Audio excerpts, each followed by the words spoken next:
call you Betty, and Betty you can call me. You can call me Al. Call me Al. This is Call Me Al with Al Iaquinta. Yeah.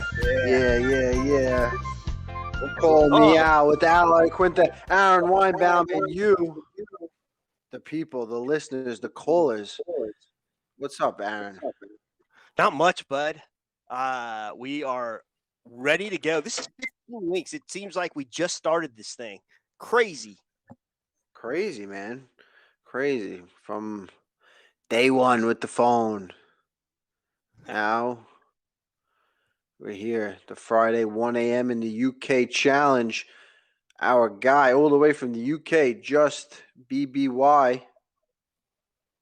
Wow. Johnny Dean's on already, says hi. We're rocking and rolling. How's your week going, Aaron? Dude, it's going good. It flew by. Not bad.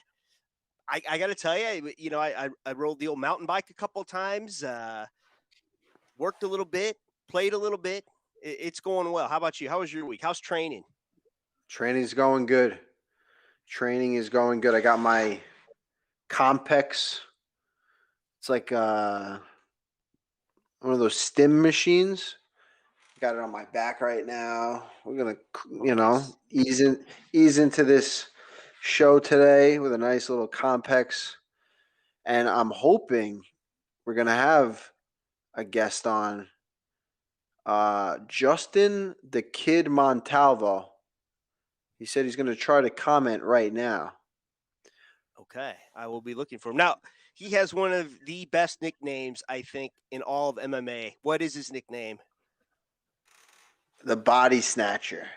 The Body So that's Snatcher. like his nickname's nickname, right? Really? He's Justin the Kid Marvelous Montalvo, the Body Snatcher. He walked now. He's like, I don't know. He's probably, we'll ask him how old he is. I don't even know anymore. He walked into the gym.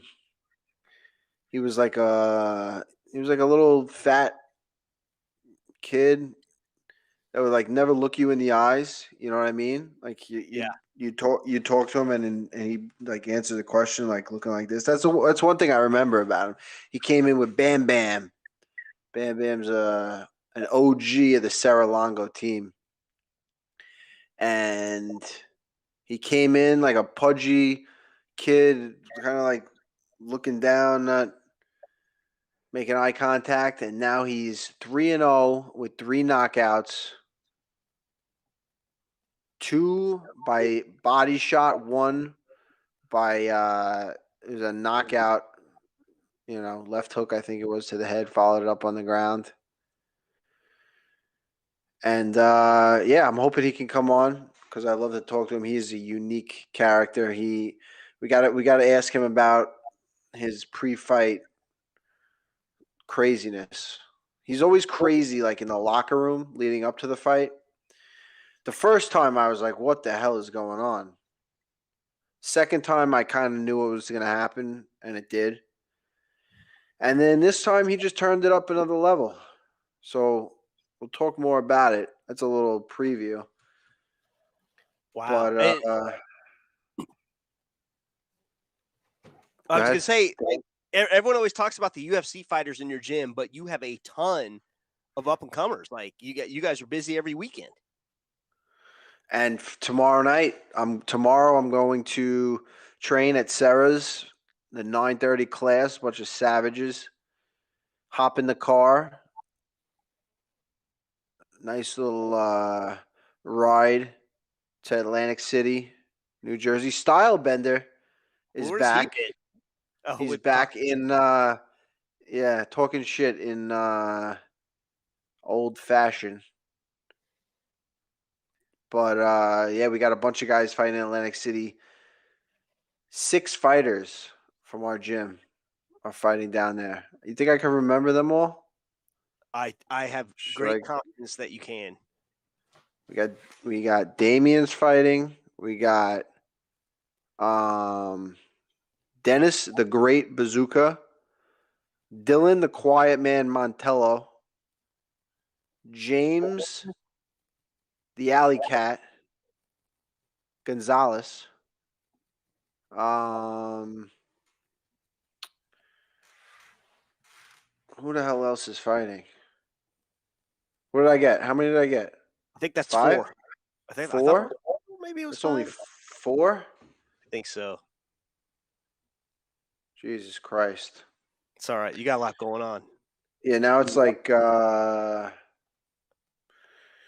I get put on the spot and my mind just like shuts down. It's all right. Who did I say so far? I don't know, but we got 6. We got 6. We got 6 people fighting in the ring of combat. I think 3 for titles. Wow. 6. So really, all you need to concentrate on is Bobby Green. That's your mission in life right now, because we are getting there. It is almost time. Yeah. That's it, man. I mean, for this fight, I've really I focused more on myself, I think. More than ever. Just like my own. I watched his video. I watched his fights in the beginning of the training camp and kind of got an idea of what he does. Usually I'll really, Justin Montalvo is in. Oh, let me find him. I'm going to invite him. Montalvo is in. We'll hold off on it. We'll invite him in, but let's get Stylebender real quick. I wanted to talk to Stylebender. I can invite him. If not, I could call in. I just got rid of his graphic because he hasn't called in like in forever. So, oh man. All right. So, Justin, I'm inviting you right now. I'm going to mute your mic for now until we're ready. Uncle Hanach is here. How about that? Stylebender, I'll call you if you don't. Well, should I try to invite him first? Yeah, get him in here. All right, let me invite him. Otherwise, I'll call you because I do have your number. Uncle Hanach, 27-time world champ, is in the comments again. So, Hanach. Hanato Laranja. It says, good luck against Bobby Grinch. Oh, man. All right. Notorious, I'm inviting you now. Otherwise, I'll have to find your number again. Let's get Styles in here. Yeah. Brian Redban's asking if I watched Bobby Green's message to you on the MMA Island. I was actually scrolling through. I didn't even I was tagged in it, but I was scrolling through, and I saw Bobby Green on there, and I immediately kept scrolling. I think I heard the first. He goes, I don't know, something about, I don't think he understands I don't quit, and then I just kept scrolling. So Bobby Green doesn't quit. Knew that about him. Tough guy. Bobby Green is definitely a tough guy. He says like I doubted if he quits or not. I thought he won the last fight, to be honest with you. Yeah. Viziev. Right? It was close. I don't know if you call it a robbery, but I mean, there's certainly an argument to be made that Bobby Green won that fight. All right. I'm going to have to call Stylebender here. Get Styles in here. I'm calling him right now. Styles, be ready. I'm going to. Oh, come on now. Cooperate. Here we go. He just sent you the number on Twitter. Oh, I have it. Sadly. There it is. Call me, I'll bat phone. Can you hear me? Styles. What up? What's up, dude? Long time no speak. How's everything? Life is good. How are you? How's training camp going? Training's going good, man. I feel like we always get to this point where I hit pads with Ray today, and we were both just like, man, I wish the fight was tomorrow. It's like, now it's more maintenance, make sure the body's right, fine tuning things. Man, the weight is like, I don't cut a tremendous amount of weight, but the last 2 weeks is like you're really focused on the weight cut. This is like the not the not so fun parts. Sparring's kind of winding down. Not doing too much sparring anymore. Just kind of, Yeah.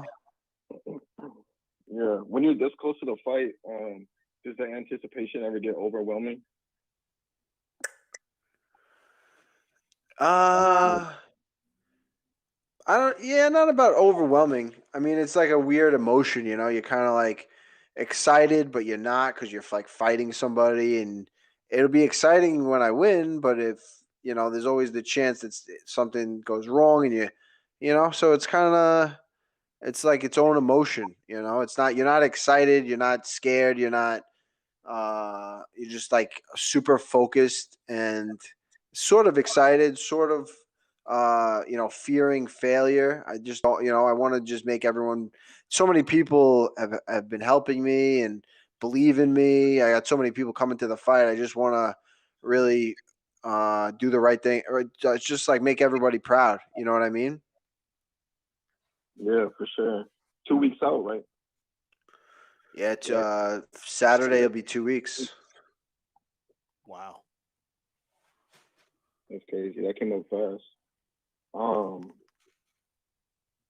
I can't believe they put Shane Burgos and Billy Quarantino, whatever the fuck his last name is, over Billy you and Bobby Quarantino? Green on the main card.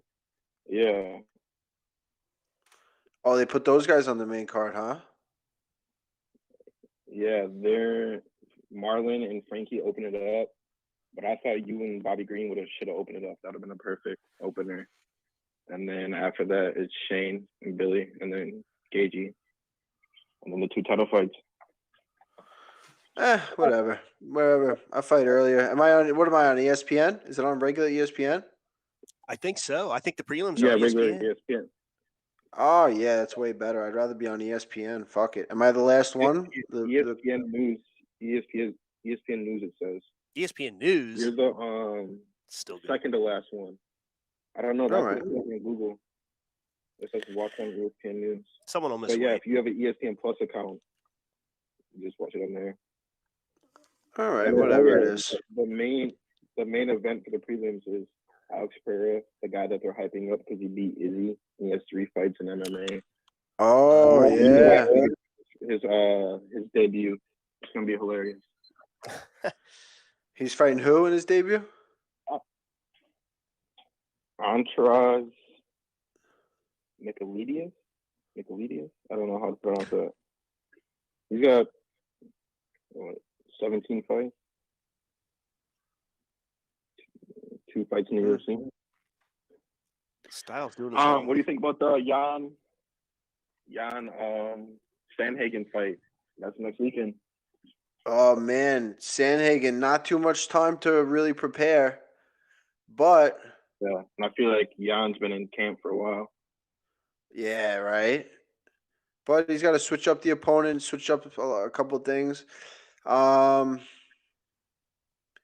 I don't know why. I just feel like Sandhagen is going to throw a wrench in this whole thing and come out a winner. My only problem with this is Sandhagen went through an absolute war with TJ Dillashaw, and I don't feel like it was that long ago. Maybe it was, but I feel like it just happened. No, that wasn't too long ago. And it's a short notice deal, Probably like what, 2 months ago? Yeah. And maybe he stays in shape, but there's no way he came out of that fight and went to training the next day like nothing happened, No, that was a tough one. Yeah. July 24th. So 3 months. Styles, who did you think was going to win? You saw that Instagram post Tony Ferguson put out?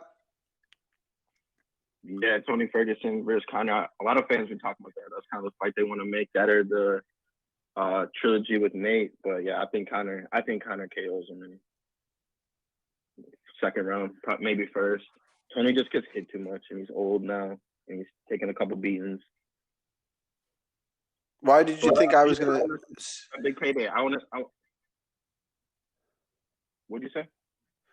You said you asked me, and I said who did you think was going to win, and I said I thought Conor was going to win, and then you were surprised. Why did you think I was going to pick Tony? Because you're always hating on Conor.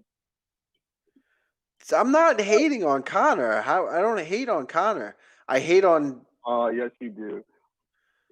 Well, he gives me a lot of shit. Has he not been giving me a lot of things to hate on lately? Oh, yeah. I guess, but he's never hated on you. I guess at one time in the press conference when he called you a real estate agent. Well, that's true. Like you wasn't really throwing shade. I don't do anything for him to hate on me though. What do I do? He can't hate on me because I don't do anything to hate on me. It's easy to hate on the guy when he's doing. He's a multimillionaire, right? He's got all his and he's beat up like 3 people in the last 2 months that are not fighters. That like, what are you doing, dude? So I'm not hating. I mean, I guess I'm hating on him, but is it not? Are you not hating on him? Are you like happy that he's doing that? I don't think the DJ said that he got his nose broken. I've heard a bunch of different stuff, but I was looking at his Instagram and he's posting pictures on his story and shit, and he looks fine. There's not a scratch on his face. I don't know. I think a lot of people he had a fat lip. Okay.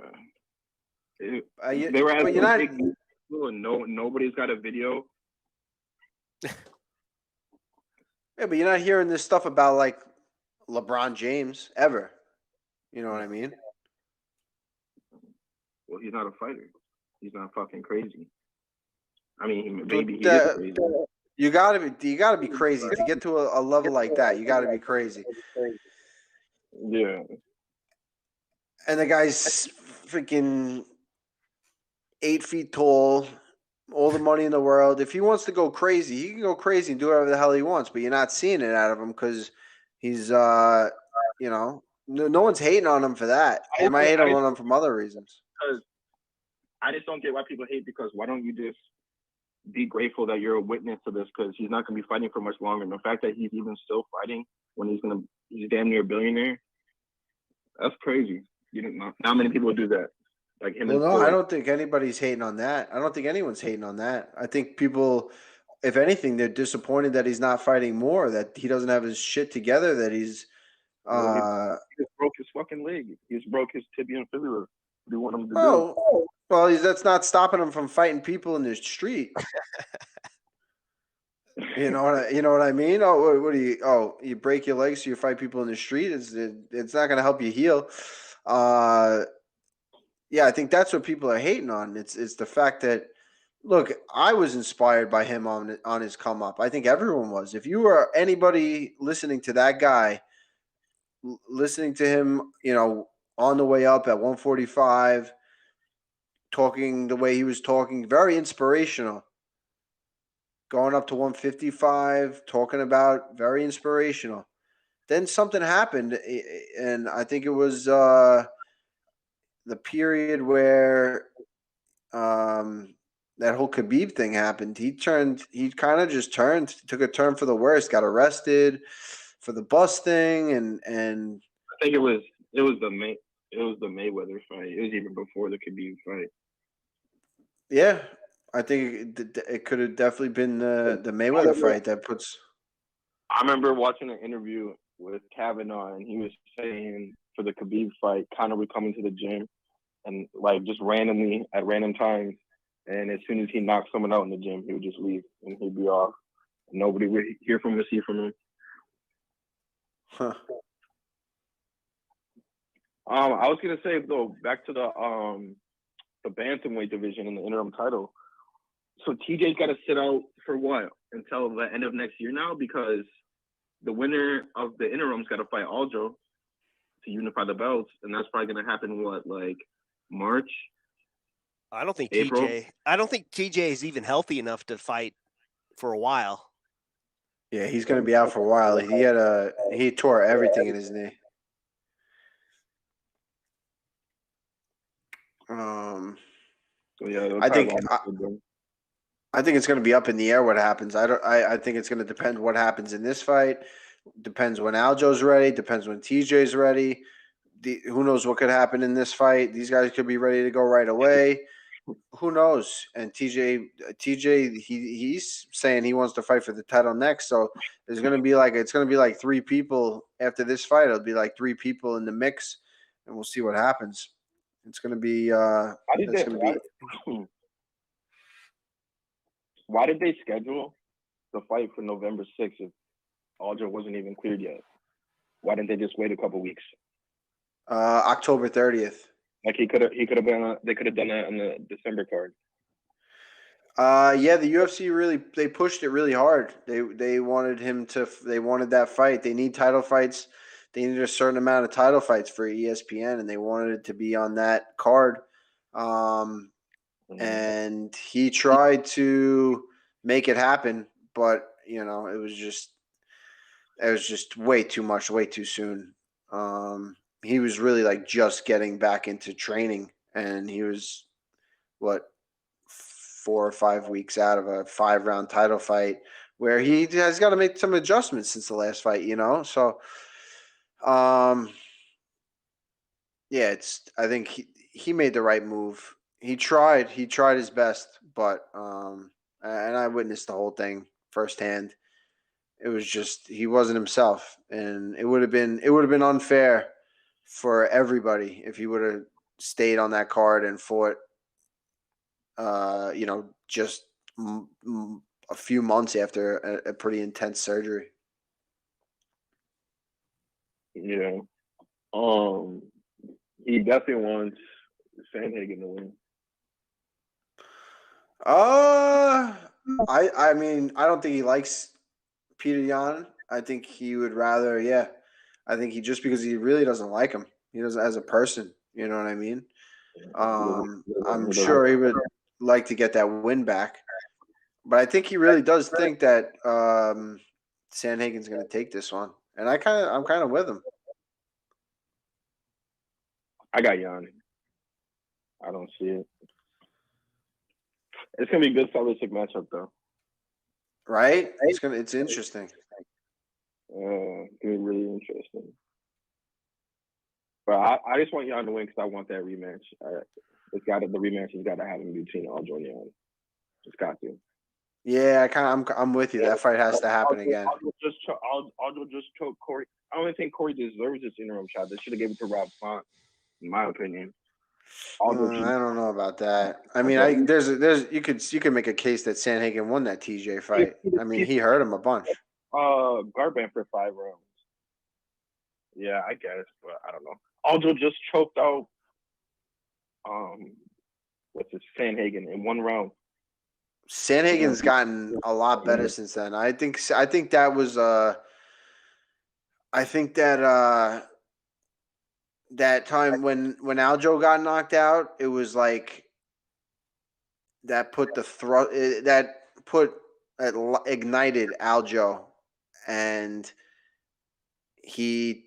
since then he's been a different fighter. And I think the same thing with Sandhagen. I think ever since he got choked out, there's sometimes a loss can like crush you, and you'll never be the same after. And that happens to guys, but sometimes a loss at the right time in your career can be a motivator, and it can just, if it's at the right time and the right opponent, the right ranking level, it can motivate you. And I think that's what it's done to Sandhagen. I think Sandhagen is a tremendously different fighter from the Aljo fight, and he could have been a sick fighter then too, but Aljo just ran. That happened so quick. Sandhagen didn't have a chance to show anything. He could have been, it just one mistake. It wasn't that long ago. It definitely wasn't, but yeah, no, I mean Aljo. That's Aljo. I think Aljo can do that to everybody. Yeah. Aljo does that to people all the time. Who's Marat fighting next? That'd be a top 5. He's gonna have to probably wait till the Rob Font, Jose Aldo, Dominic Cruz. Top 5. That'd be a good fight. Oh no, Garbrandt's fighting. Oh, I forgot about that. He's fighting Kai France. Yeah, he's at fighting 125. flyweight. Yeah, I forgot about that. That's gonna be a good ass fight. See how he looks at 125. We'll see if he makes weight. That's Mhm. these guys think they can go down that low, but man, whew. I remember That's he was brutal. in the gym. He wasn't winning that much. He said the cut wouldn't be that bad, but we'll see. That's what TJ said too. What do you got? You both saw. Who do you got? Usman or Covington?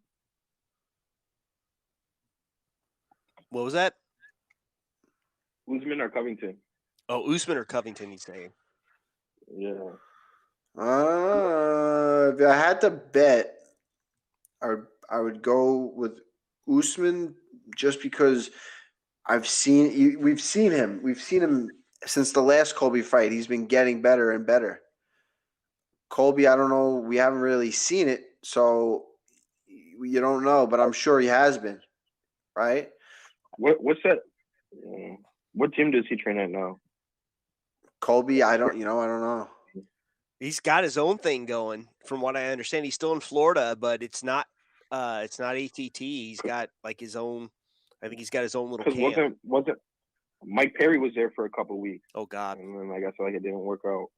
Like that's when he had it. That's when he had his girl in his corner, I believe. He was training with Colby, huh?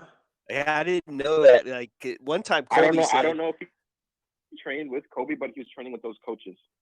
Oh. Yeah, it wouldn't seem to me like they would get along, but you never know. Yeah, at some point, Colby said that Mike Perry belonged fighting in Indian casinos. So I didn't know they trained together. Oh, MMA Masters. Okay, that's where he's at now. I'm not. Okay. Thank you, Night Eternity, for that one. Who's the head coach there? I'm just trying I'll to look think, it up. I'm real just quick. trying to think because Usman's with Weidman now, and his striking looks so much better, and his power. What he did to Jorge, that was nasty. That was disgusting. He damn near actually killed him. Yeah, that was a brutal knockout, and he was looking. I mean, it looks like he's just getting better and better. That'll keep happening faster and faster as time goes on. If they fought 10 times over the next 5 years, Usman, he just looks like he's getting better and better and better. I mean, Colby's only fought Woodley, right, since that fight. Woodley. And, Yeah, Woodley. You know. And it wasn't that impressive. Remember Woodley hurt his rib at the end, trying to put him in a guillotine. It was probably already fractured before then, but yeah. The only coaches I see for MMA Masters, I'm going to butcher these names, is Daniel Valverde and Cesar Carneiro. So unless you guys know who these guys are, Heard of him. Yeah. Yeah, I think the only way Colby can beat Usman is decision. He's not going to finish him. When's the last time Colby knocked someone out? Like, he doesn't really have much power. He's not that big at 170, but he just tries to beat you with volume. But I think Usman's going to be too much. If you're going to stand up and strike with Usman, he's got that power. And I think it's going to be similar to the first fight, and Usman's going to put him away a little bit earlier. I think second or third round. Yeah, Chael said it best. He goes, Colby weaponizes pace and cardio, right? And then he does against everybody else. But against Usman, it feels like Usman's just a little bit bigger, a little bit stronger, and just as good a shape, maybe a little bit better stand up. You know, he can't muscle him around with the wrestling. And that's seems like the difference, but we'll see what Colby has now. We'll see. I mean, he might come out with something totally different. I'm excited for that. I think where we can get her belt back. Yeah, I don't know. I don't. Right. I think Rose takes it. They say that an immediate rematch when there's an immediate rematch, the champ usually wins again. Oh yeah, I saw that sheet. I think there was only like one person that ever won. I forget who it was. It was like only one or two people. Was it Hendricks Lawler? One of them? I can't remember. I think that might have been one. I don't know who the other one would be. There's so many immediate rematches nowadays. Yeah. Might have been GSP. I don't know. Oh yeah, he did win the. I don't think it was immediate though. Was it? I think when he beat Serra, it was an immediate rematch. It was an immediate rematch. Okay. Yeah, when Serra knocked him out. Yeah. Why do you think Serra got hurt and GSP had to fight Matt Hughes again? Right. And that was for an interim belt, and he said to the side. Wow, look at that. Is that really how it went down? I'm looking right now. I think it could have been. And if that's true, I'm a genius, by the way. Because I know Matt Serra, he was training for Hughes and he did get hurt. All right, let's take this. Let's take a look. See here. Okay. Nope. Okay, let me look at George here real quick. Okay, so Matt's fights were George back to back. Okay, now George had to fight Josh Koscheck, then Matt Hughes, and then Matt Serra. Oh wow! So it wasn't not an immediate rematch. It was for Matt, but yeah, interesting. So Matt Serra went from beating GSP to getting beat by GSP, and then he fought. Then he fought Hughes. Then he fought Hughes. Then he beat Frank Trigg, and then his last fight was Chris Lights Out Lytle, which I thought he won. Does Hooker have a shot? To be honest, I'm going. Does Islam have a shot? Yeah. And Hooker didn't have to go back home. He. Yeah. Well, I don't know. Where are they fighting? At the PA. He's just been training in Vegas. Okay, Abu Dhabi. Fights in Abu Dhabi. Oh yeah, that might be a little rough because. So yeah, Islam and them are probably already there. To be honest, Islam and Khabib and all them, they're probably already in Abu Dhabi. How about Javier? Does he even come back to America anymore? He's just training those guys now, right? All the siblings. That what's his face? The cousin Usman Nurmagomedov. He fights this weekend in Bellator. He's 23, like 13-0. Is this the Russia card? The best. I don't know. I didn't really see the card that much. Oh yeah, Fedor's on it. Yeah, Fedor and Tim Johnson, right? Yep. Decent card. Bellator hasn't been too bad lately. Hanada Laranja says he's beaten them all. Oh, damn. Yeah, okay, so he says yes, it is. Oh, Mike Copenhaver's on here. He says yes, it is the Russia card. So yeah, okay, cool. How the hell do you even get these cards? Sorry, Stylebender, are all these cards on Showtime now? Is this how you watch Bellator? I don't know. I just stream it, to be honest. I have ESPN for UFC, but Bellator, I just stream it. Yeah, I don't even know what it's on, to be honest. Crack stream? Yeah, crack streams or something like that. There's a bunch of different streams nowadays. Al, I wanted to ask you though, does this feel like your biggest fight besides your title fight with Khabib?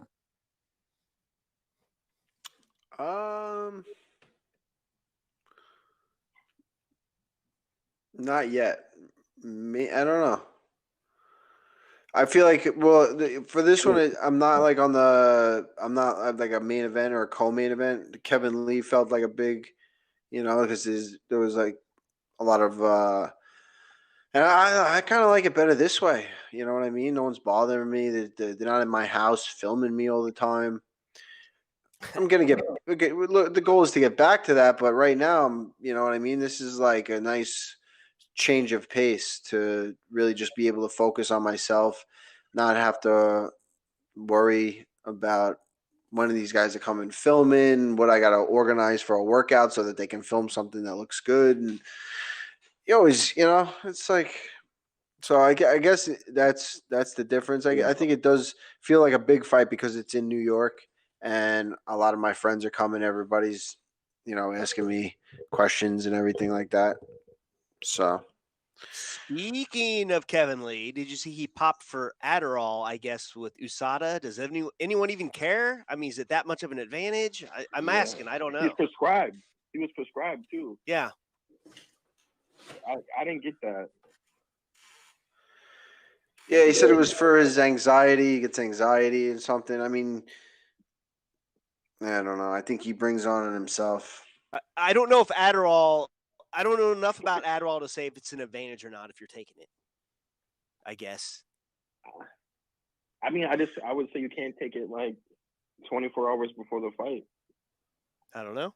Other than that, I don't know. Huh. Well, like I'll let test. you another guest on. I appreciate you having me on again, Al. I'll have to come on again soon. Yeah, Styles, you bring good. You bring the good. You're super knowledgeable, man. You know this fight game. You're into it, and we always have good conversations. I'm glad we're friends now. Remember when we hated each other? Yeah, I do remember that. It was fun though. It was fun. It was a little fun at first. Every once in a while, he'll crawl around on my Twitter and say something, which I like. It's funny. You're a funny guy, Styles. I know you didn't. I know you didn't like me, but I think we're okay now. Nah, I was just fucking around, to be honest.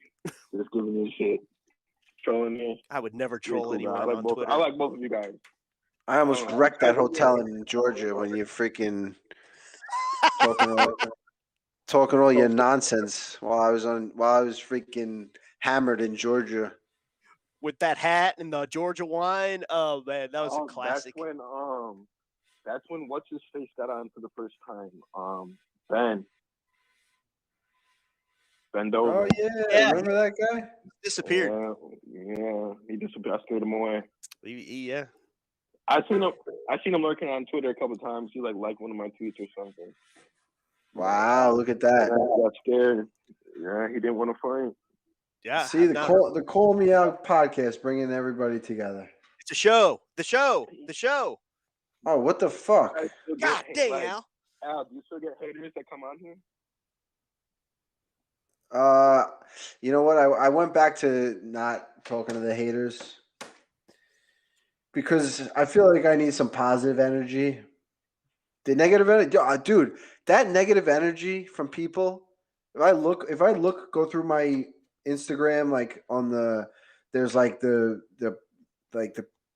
on my like a message with the messages, the people that you know, and then there's like the general people that you don't know or that you've never talked to or that you aren't following, and those are all like the hate ones. It freaking really gets me heated. I don't know. You can't turn off your Instagram messages to like people that aren't following you. Well, sometimes I get some people that I want, that send me good messages that it won't come through. You know what I mean? That I want to hear, but I could see the negative ones, and I was for a while, and I think you might have been one of the people, Styles. I would engage in a little bit of arguing, and it was not healthy for me. So I figured for now, I got this fight coming up. I want all positive energy. I only want to take in the good, and it's been good. It's been good, man. I feel like I'm a lot happier of a person, And now I got you. We're cool now. Everybody's cool. The only people around me are people that want to see me do well and positive energy. I'm a big energy guy. You gotta have the positive energy. Good people around that want the best for you and that kind of thing. So definitely before the fight. I'm about to give you a compliment, so just brace yourself. Of all the shit talkers, there's only like 2 or 3 of you that would actually come on the show. They talk a big game, but you actually did it, man. You actually came on. So, kudos to you for that. I was like, I couldn't believe Al responded, to be honest. I was like, what the fuck? Like, I was like, yo, I like this fucking UFC guys responding to me and shit. I was like, yeah, of course I'm gonna go on. Why wouldn't you? Be stupid not to. And You're a real one, Styles. I was just trolling. I'm a Ponder fan, so you were just talking little shit. So I was in the DMs talking little shit. But yeah, you boys have a good rest of the podcast. I'll be listening. Have a good night. Thanks, Styles. Styles, my man. Yeah. Enjoy. Have a good one. Before the fight, I'll definitely come to the fight. Love. Hell yeah. It's going to be a good All right. one. He's hung up. There's some Happs people want to come in. Okay, this guy's been blowing up YouTube here. His name is Ali, rather. He wants to know what your favorite movie is. He's asked probably about 100 times. I love Point Break. Big Point Break fan. Oh, Love the man. movie. Point Break is that's like kind of like I would love to just, but I can't. I'm just like them. I could never be in jail. Otherwise, I would. I'd rob a bank to fund the endless summer. Wow. So I kind of fight to the reason I fight is to kind of fund the endless summer. It's like I try not to fight in the summer, and I fight so that I can just do what I want in the summer and enjoy myself. It's kind of like the modern day. I don't know, what would you call those guys? I don't know what you call them. I'm the presidents. Yeah. Oh, the ex-presidents, right? I'm one of the modern day ex-presidents. And then they That's an old remade Point Break. That came out when I was a kid. Yeah, that wave at the end. He goes out. Australia, right? Yeah, Bells Beach. Man, it was a good movie. I liked it. Like, it had fucking Keanu Reeves, Patrick Swayze, Yeah. Gary Busey, and then I Gary can't remember the Busey. name of the pink girl, whatever her name was, but she was in a league of her own. But Yeah. we have. What do you think? I'm going to paddle all the way to New Zealand? That was a good movie, man. The Trick D, Johnny Utah, right? Wasn't that his name? Johnny Utah. Yep. Hell yes. Hey, we have someone himself asked to as- come on, and they will come on with video. Shall I invite them? Yeah, bring him on. All right, I'm inviting you now, Jay Brew. I don't know if I pronounced that Then right. we got to get Justin the Kid. We got to get Justin the Kid if he's still Yeah, around. I We gotta invited get him. him. So if he's having trouble and we got to call him, just let me know. Just shoot me his deal. Let's see. Zach hopes to make it on tonight. If he's off work early, Zach will. I remember Zach. He's got his marketing proposal ready. He was going to be the promoter. Oh, Tony Banana says, "What do you think? I'm going to paddle Staten Island." that's incredible. I saw that's great, Tony Bananas. What do you think? I'm going to paddle to Staten Island? Tony B. Australia is finally free. We can go outside now. Oh, that's cool. Now you turn it. Oh, got somebody. Jay, are you ready to bring him in? Congratulations, Australia. Jay, we are bringing you in to the Call Me Out podcast. That's Aaron. You can call me out. What's the deal, bro? That light above your head. Yeah, It looks Yeah. like change that up. looks like you're like You're getting stabbed by a an- light bulb. you're like an angel or something. Yeah, The my glow. that joint's a little weird. But what's good with y'all? What's up? So good, man. We're just chilling, talking to the people. We had Styles on. He was a hater. Now he's I kind of consider him like a internet friend. You know what I mean? Yeah, man, it's good to make friends, man. A lot of people, I want to come on to have a conversation. A lot of people don't want to have conversations these days, and you're Yeah. open to having it with your fans, and I really respect that. It's pretty cool. Yeah, Johnny Dean says, "Whoa, cool hair, bud. You got some cool hair for sure." Oh, thanks. Yeah. Nah, this crazy. My mom and a lot of other people be shitting on me for it. They be telling me to just cut it off. Yeah. Oh wait, Yeah, dude. listen, between you and Al, I got hair envy right now. Okay. Hey, that's thanks though for the compliment. But I wanted to ask it. So you're a New York Mets, bro. You gotta let me know. Did you watch the game yesterday? The Knicks game? Okay, dude. What did I do yesterday? What was yesterday? Wednesday. You didn't watch the game yesterday? Dude, Man. I'm not a big games guy. I wish I go to games sometimes, but I don't really watch them. I'm doing so many things. For me to sit in a chair for 2+ hours and watch something, I get crazy. You know what I mean? I got to be doing something. I got to move. You know what I mean? Like, especially when it's nice out. The Knicks won Yeah. though, huh?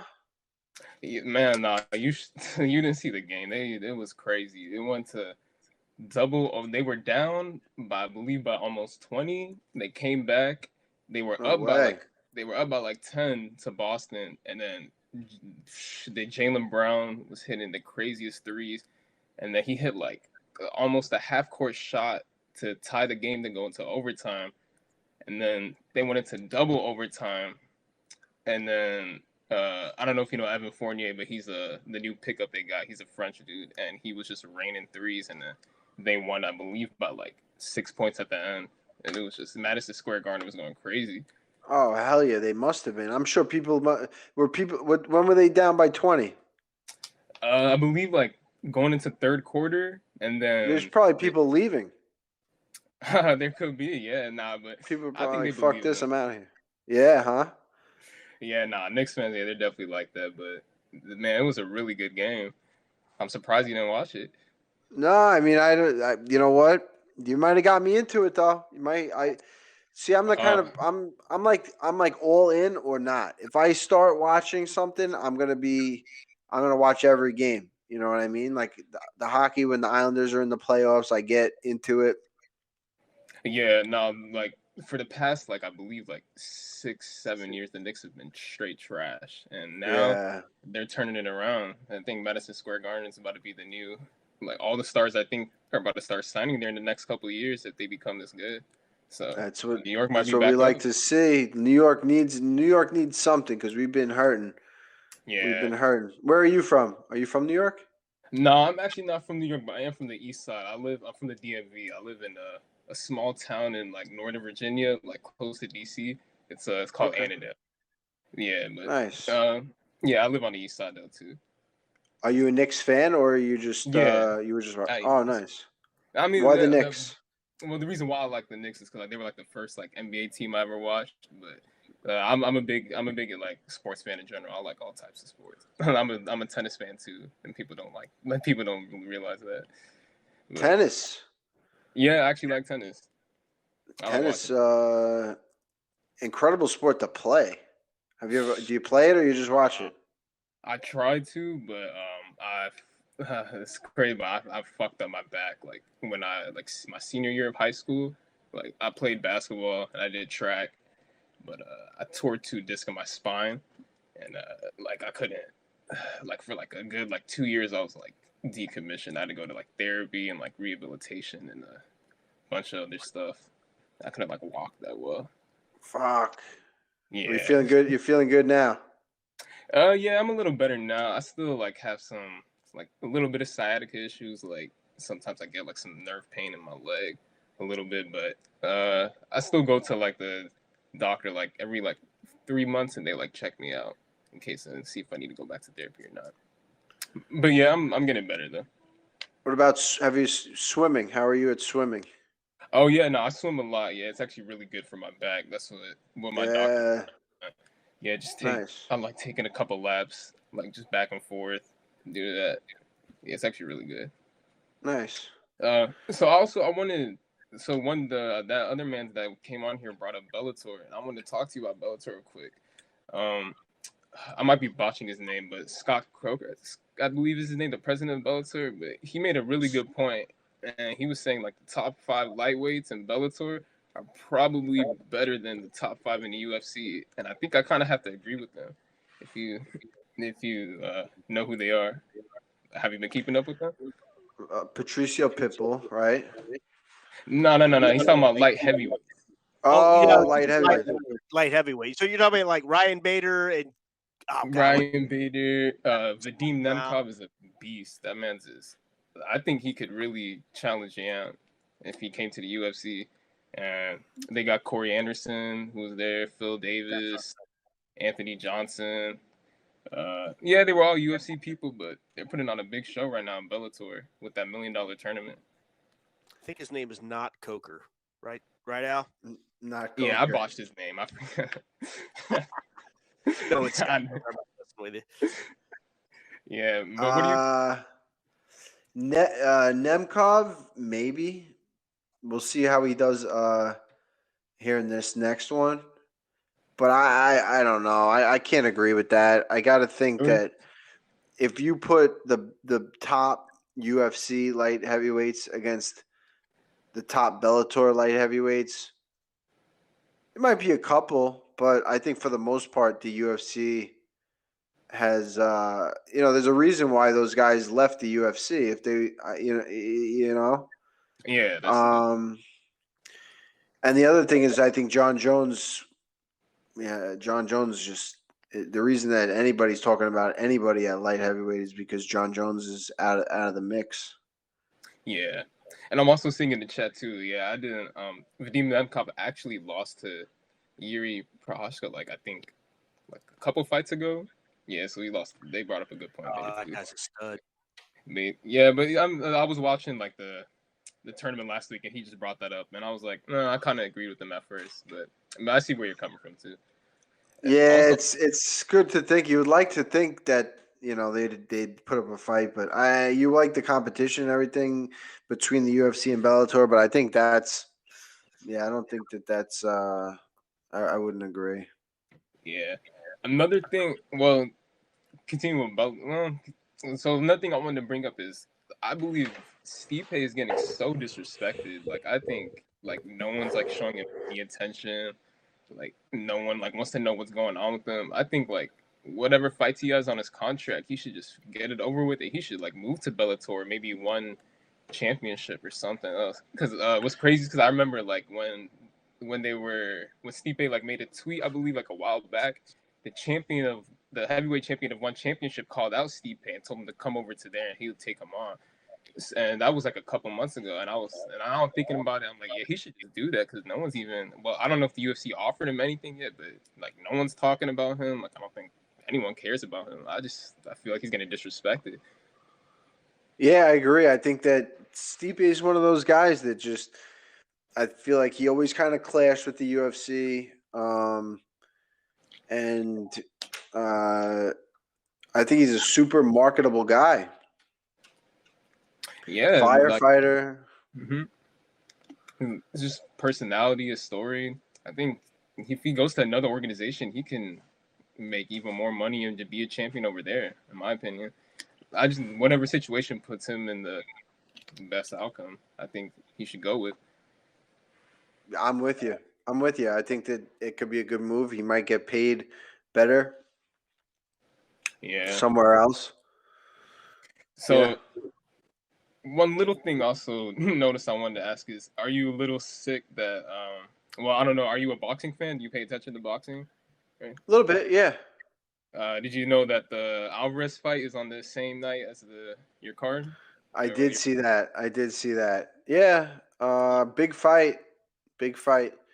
But I mean the UFC's card is a huge card. I think that the boxing fans it's a little bit of a different audience.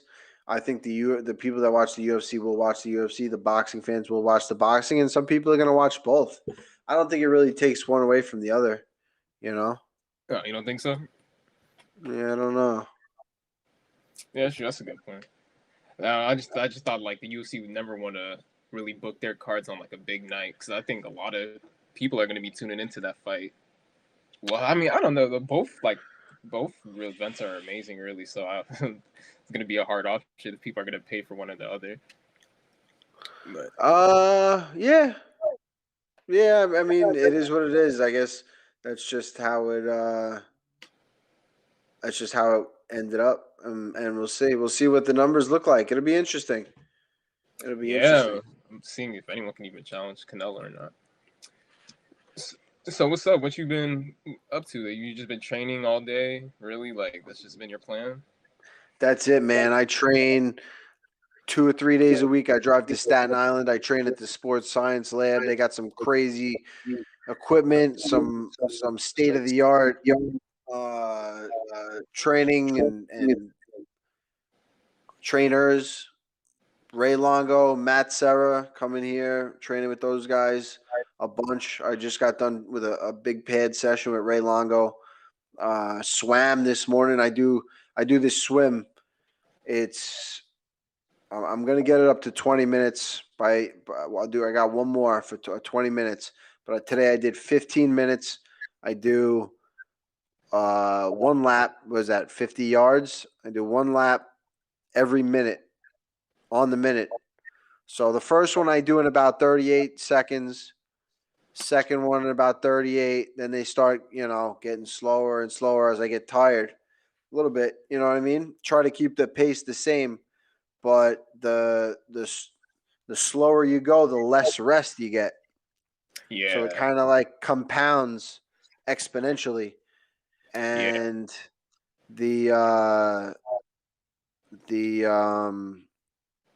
by the end I get like the last 3 laps I get like 10 seconds rest, and it's just exhausting.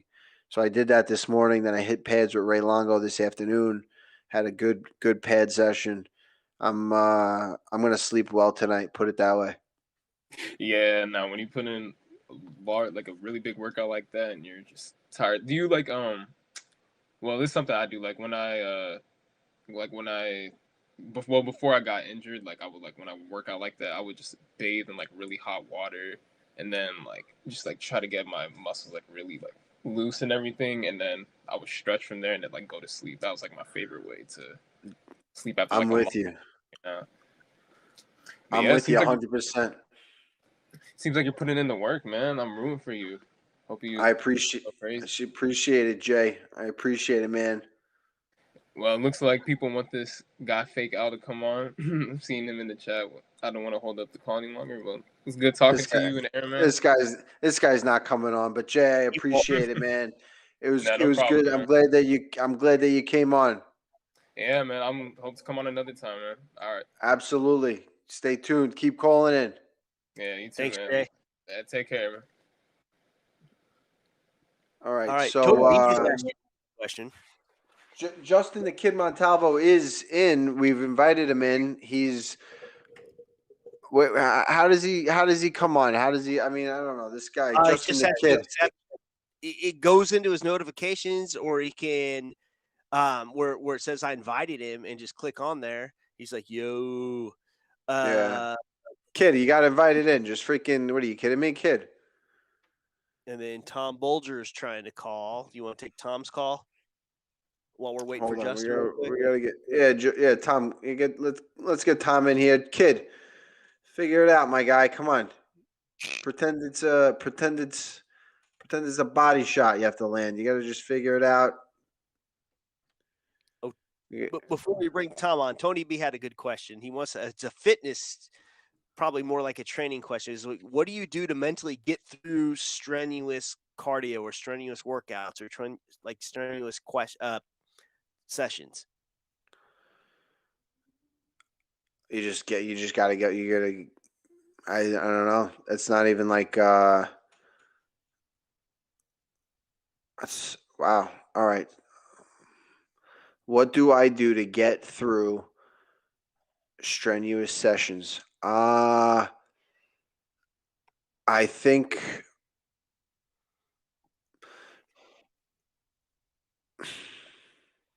What do I do to get through strenuous sessions? You just got to put your mind in a place. You just got to do it. You got to love it. You got to love feeling like shit. You got to train so much. It's like years and years of I'm hearing a crazy echo. What do we got? Oh, we got Justin the Kid. Yeah, I had to mute him. So Justin, if you can get some he's driving. The guy's driving. Pull over, kid. Driving, dude. Okay. Kid, pull over. Pull the car over. We may have to live with a little echo. If you can turn down your volume, maybe that would help. Just to where you can hear us. Tom, hang tight, buddy. We got Justin here. I'm gonna unmute Justin. Looks like he's gonna pull over. We'll see if there's a echo. Yeah. Okay, maybe I don't hear the echo now. Justin, can you hear us? Yeah. Oh. Can you turn the light on the car so we can see your face, guy? Ladies and gentlemen, Justin the Kid Montalvo. And he's out. He's out. He's And back. He's back. Hey! What is he in his house now? How'd you get home so fast?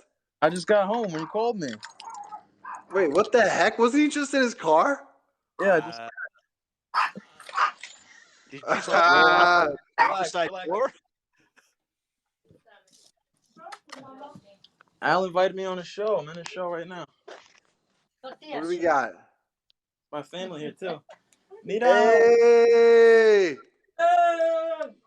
Is that Ernie the man? Hey, there she is. What's up? He was at the fight too. Hey! Hey! We got the whole Montalvo crew here. Carbohidrato para Justin. Numero uno, Justin. Numero uno. Knockout Toro. Matar, everybody. Oh. All right, what's good? Who's? What are the comments saying? Mike Perry joined.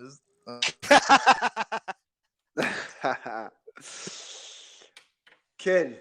I see you guys. I can only see myself. Oh, you can't see us? That's because you're on the phone, I think. Maybe we can move this to the laptop. I don't have a freaking laptop. All right. Whatever. You got me, right?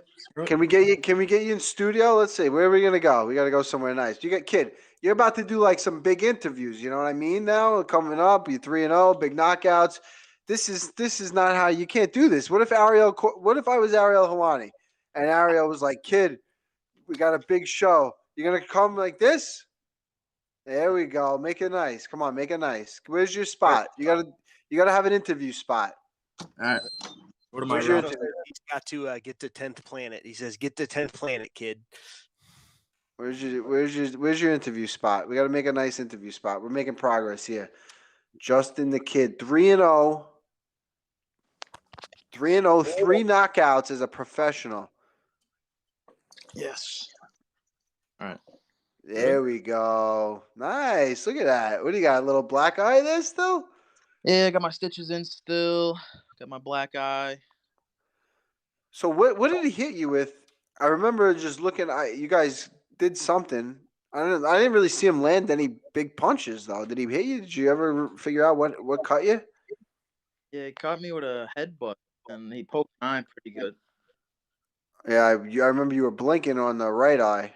Yeah, I was seeing double. I had to just close my eye. If I opened it, I saw double, so I just closed it.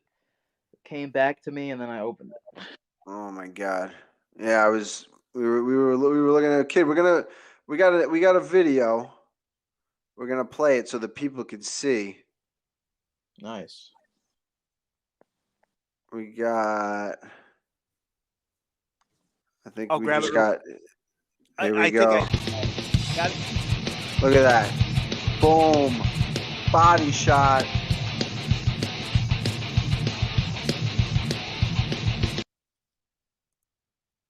Oh man, let's play it again. I want to watch it again. Watch this. So he goes right hook, right hook. No, left hook. Left hook, right hook, left hook to the head, right hook to the body, left hook to the body.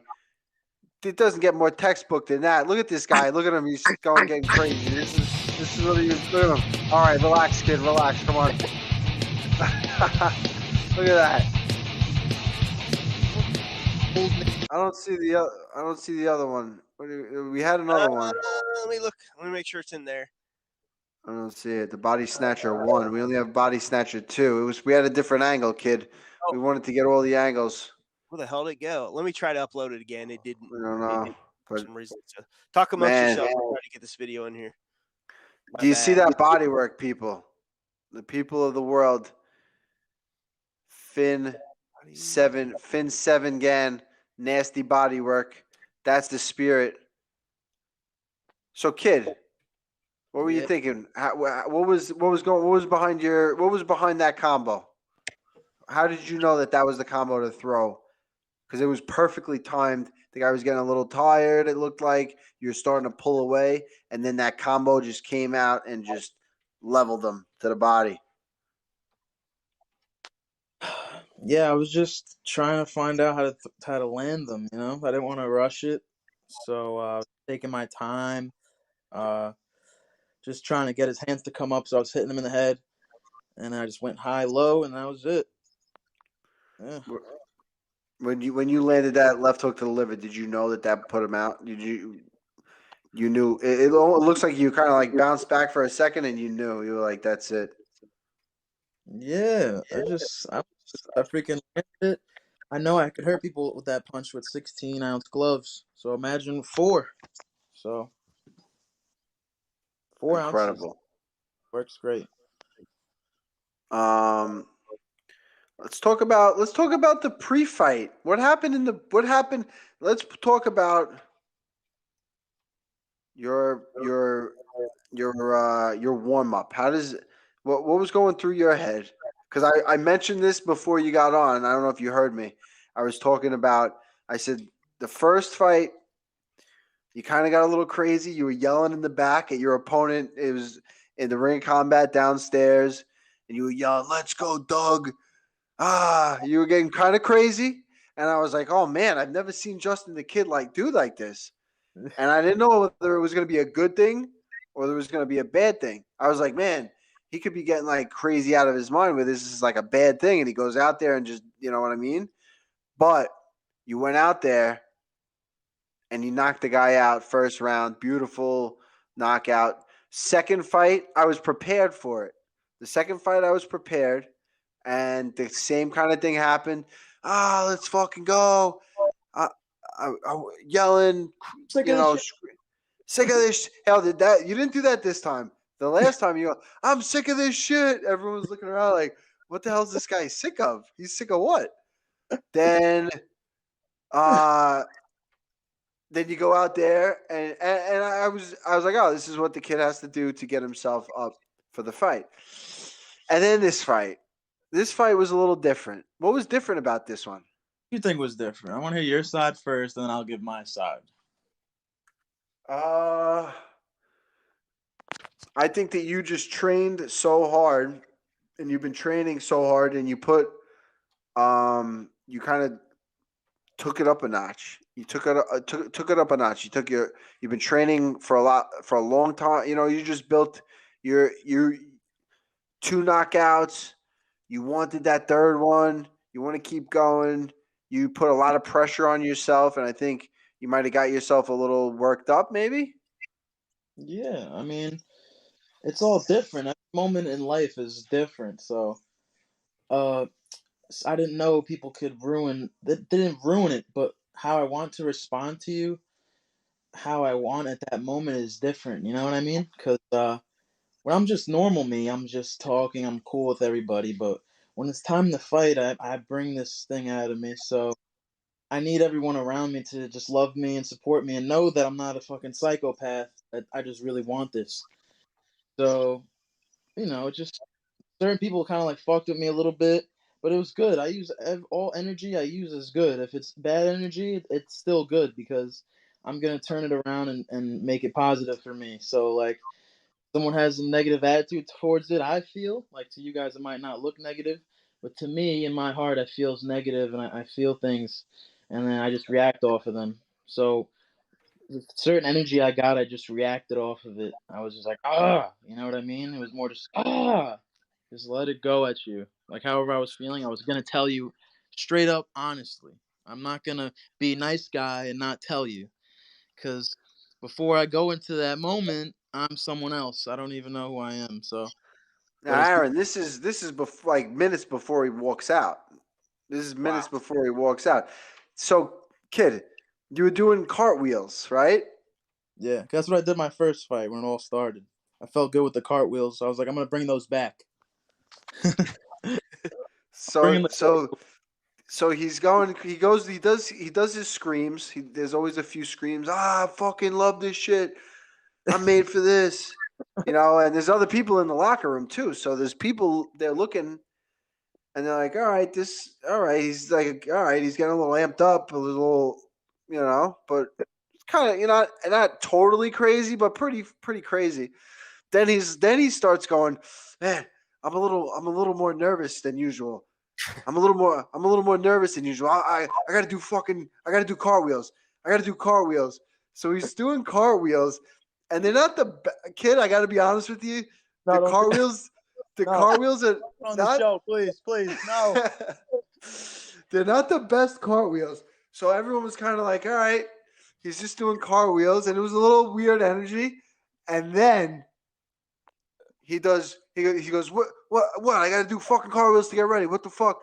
Does a cartwheel and falls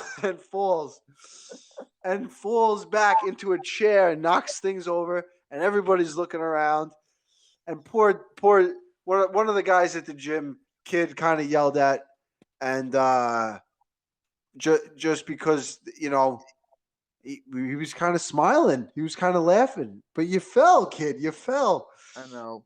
But you got to do what you got to do to get ready for the fight.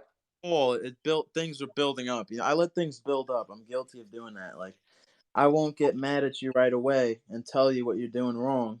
I'll kind of just let it hit me. I'll be like, ugh. I'll let it hit me again. I'm like, ugh. And then I'll let it hit me again by like the third time.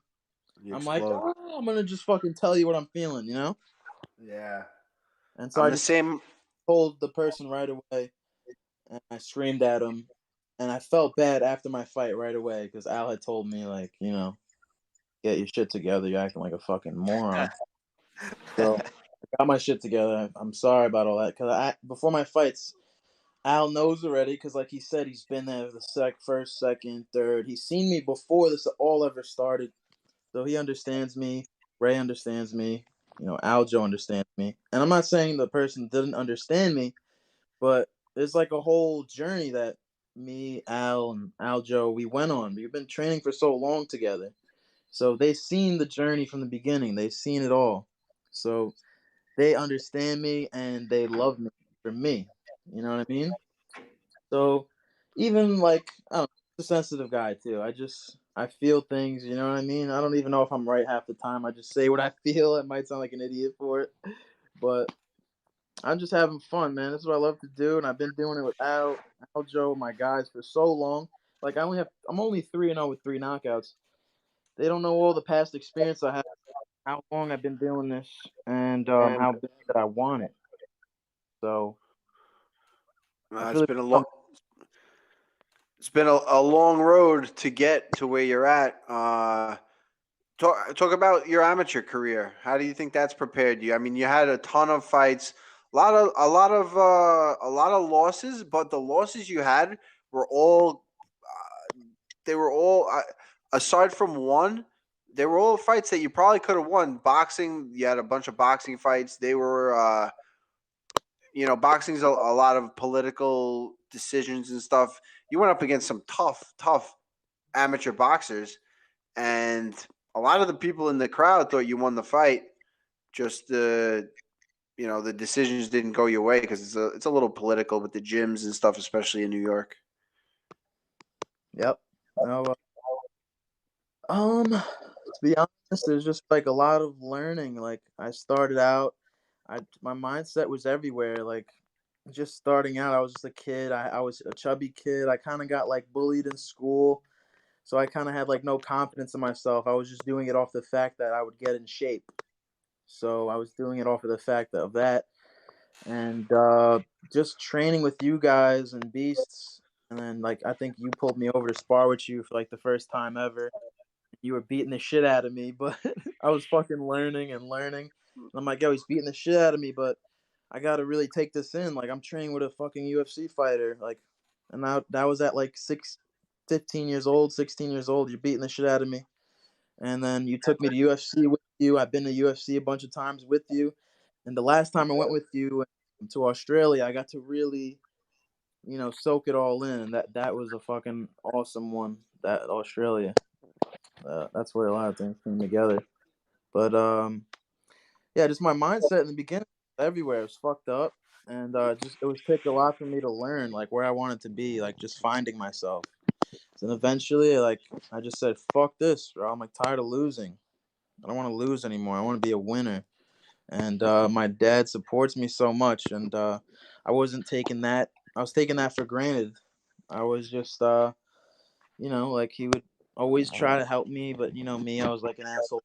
I would just be like, yeah, yeah, whatever. I wouldn't listen. And now I just coming together. I'm listening to my pops. I love him so much. I'm growing. I'm moving life, and I have the right mindset now.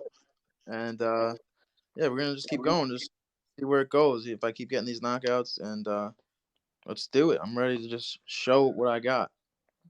Yeah. Yeah, I was saying before you got on. I don't know if you heard earlier. I was saying that the transformation you've made from the day you walked into the gym all those years ago, till now is just incredible. Um, where do you want to go? Where do you want to? What are the goals? What are the future? Do you see the future, or are you just taking this one step at a time? Do you see Yeah. what? Talk about what the future holds for Justin the Kid. I'm hoping that people could learn that I have a lot more fights than what's on my professional record. I would like to fight in the contender series, or full shot, and even if I don't, just keep on fucking winning. You know what I mean? Whatever. If I get in the contender series, I'm gonna win. If I get Bellator, I'm gonna win. But UFC is the main goal right now. Honestly, 100% UFC. You've been in there. I've been with you to UFC.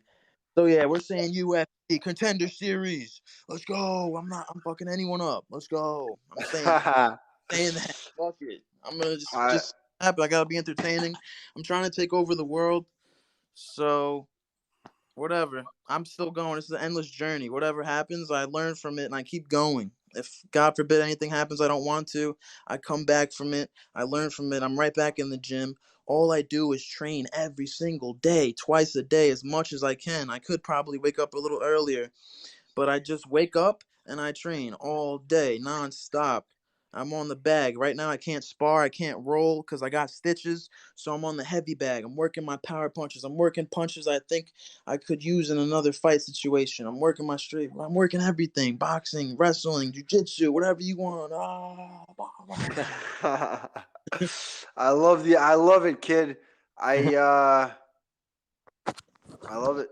I can't. I'm glad that I've been along for the ride, and I'm looking forward to the future, man. It's been Al, yeah. It's you're my big brother, my best friend. You are my bro. You don't understand how much Al has done for me. It's a fucking blessing, bro. My dad's a blessing. Al is a blessing. Aljo, all these guys, man. I'm just so grateful to be with these guys, and I'm happy that I've started a little bit of a journey, like a fun little movie in my mind, and I just want to keep it going. This crazy movie, I want to keep it going and doing awesome things. dude. It's a movie. I'm tuning in.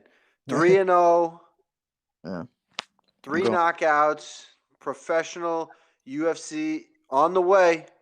Let's go. Bromance.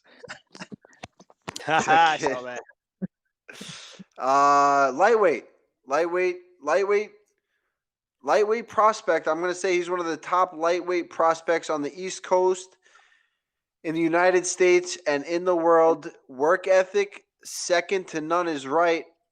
Fake Al Iaquinta. This guy is in the gym all day, every day. There's no one out working this guy. At first, he didn't like the ground game too much. He thought he was just gonna stand up, and now he's dangerous on the ground. He's got some submissions. He's got some takedowns. He's got some takedown defense. The guy is impossible to finish on the ground. I don't see him getting hit on the feet. So the future is bright for Justin the Kid Montalvo. Kid, it's been a pleasure, man. Thank you for coming on. Thank you, These, bro. the, Cool. The people, there's 1.2 thousand people watching this right now, and every single one of those people is gonna remember this interview when they see you.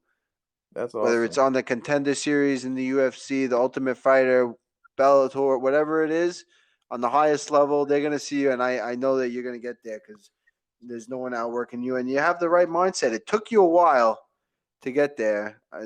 What is he showing us there? What was that? Okay. But awesome, man. Thank you for coming on. Thank you for having me, guys. What was your other guy's name? kid. What's your Aaron. name? Yes, sir. Aaron, thank you, man, for having me as well. Hopefully we could just keep getting work, and if you want to do anything else, just let me know. Podcast, all that stuff. You got it, man. Remember us 100%. when you're famous. Oh, I love you guys. Just save me a T-shirt when you're in the UFC and you're a champion. Just save me a shirt. Don't be. I'll be like, oh, Justin, remember me? The Call Me Out podcast. Remember Australia? You'll be like, I don't know if I remember you, old man.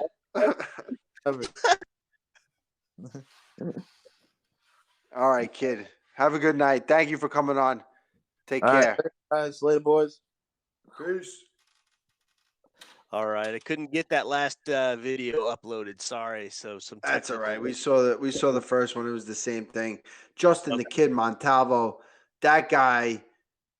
Talk about the evolution of a person and what martial arts can do for somebody. You see it firsthand right there. That's a guy that came into the gym. I don't know where he would be without martial arts. I mean, he's got surrounded by great people.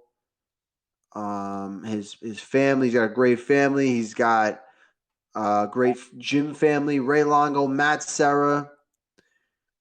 Guy had a little tough time for a while. He was hanging out with the wrong crowd. Got into a little trouble. But now he's learned from his mistakes in the ring and out of the ring. He's become a model citizen. Wow. And a role model for up and coming fighters. So I couldn't be happier to call that guy a friend. That's awesome. It looks like he's on his way up too, all the way up. All the way up. He really is. He's figuring it out. He's figuring it out, and he's 3-0, 3 knockouts. I'm telling you, he's a problem for anybody. He's a problem for anybody. His striking, it's the beauty of martial arts, Gene J. The beauty of martial arts, it's incredible. All right, we have Tom Bolger's been waiting for about 25 minutes to talk to you. So are you ready to take that call? Come on in, Tom. All right, Tom, I'm taking you off mute. What's going on, Tom Bolger? Hey, what's up, you guys? What's up, Al? What's up, Aaron? What's up, man? How's everything? Good. Yeah, I called you once before you called me OG. I was the old retired MMA guy. California, yeah. Yeah, from San Diego. You had visited Pacific Beach recently. Yeah, man.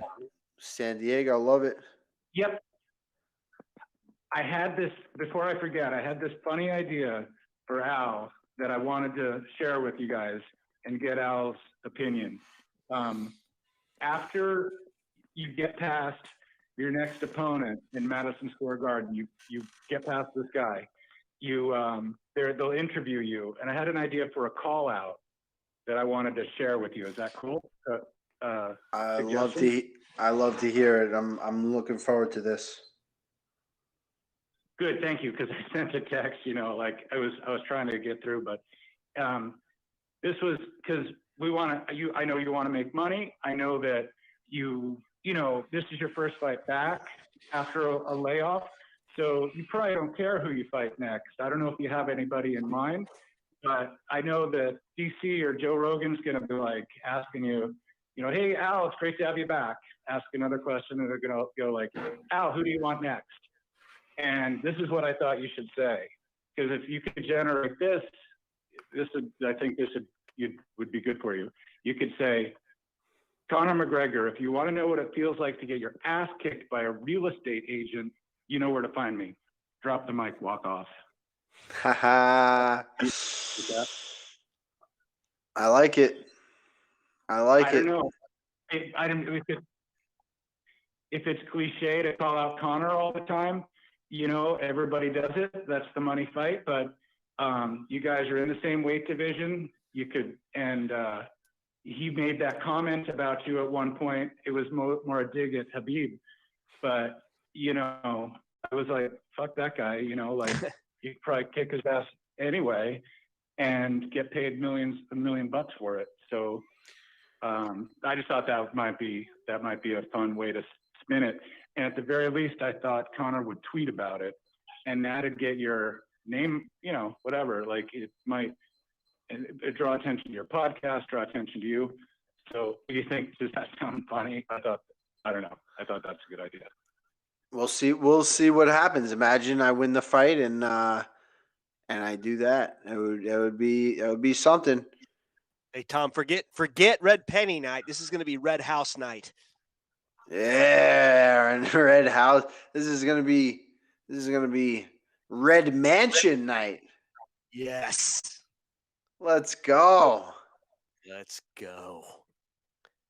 Freaking Yeah, hell yeah. I think it'd be a good, especially, I don't know, man. As far as the Conor fight, like his first fight back, whatever, be like, do a warm up. You don't have to have Poirier next, but whatever, you know, I don't know. But it's going to be good to see you back.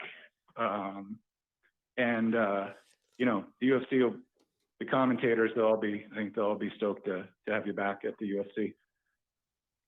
it's gonna be exciting. I'm really looking forward to it, and I'm looking forward to dropping the mic.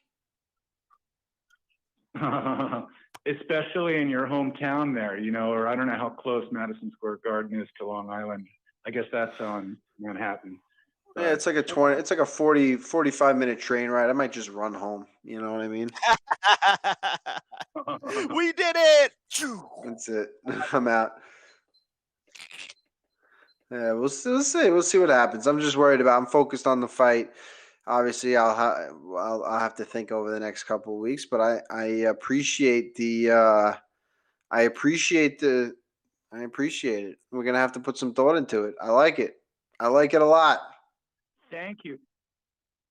Yeah, I'd be curious, like, I don't know if like you got guys that have those ideas or if that's just like Ray Longo's brain that manages your, you know, or Matt's, you know, manages your fight career. But yeah, because that's Chael Sonnen kind of said that. He's like, you got to have your call out in your head for the next fight, and you do it right, and maybe it turns into a big deal. I guess the audience loves challenges.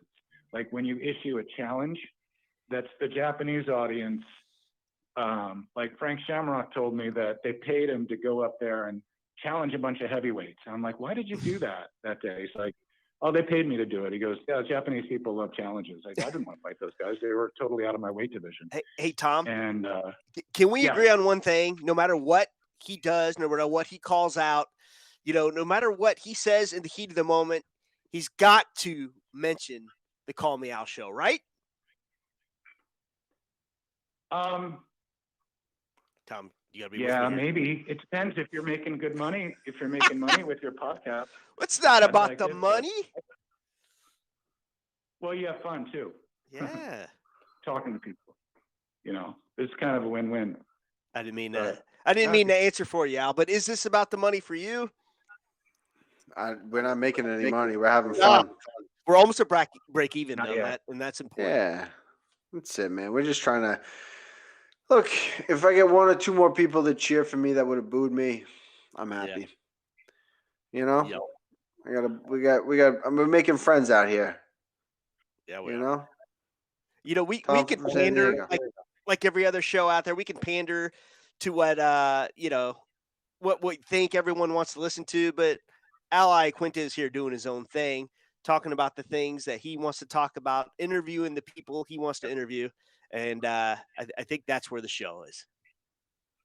Interviewing him with the people I want to interview him with. Aaron, let's go. Let's go. Absolutely. I think Al has a very real personality. Same with Matt and Ray, Matt, Serra, and Ray Longo, of course.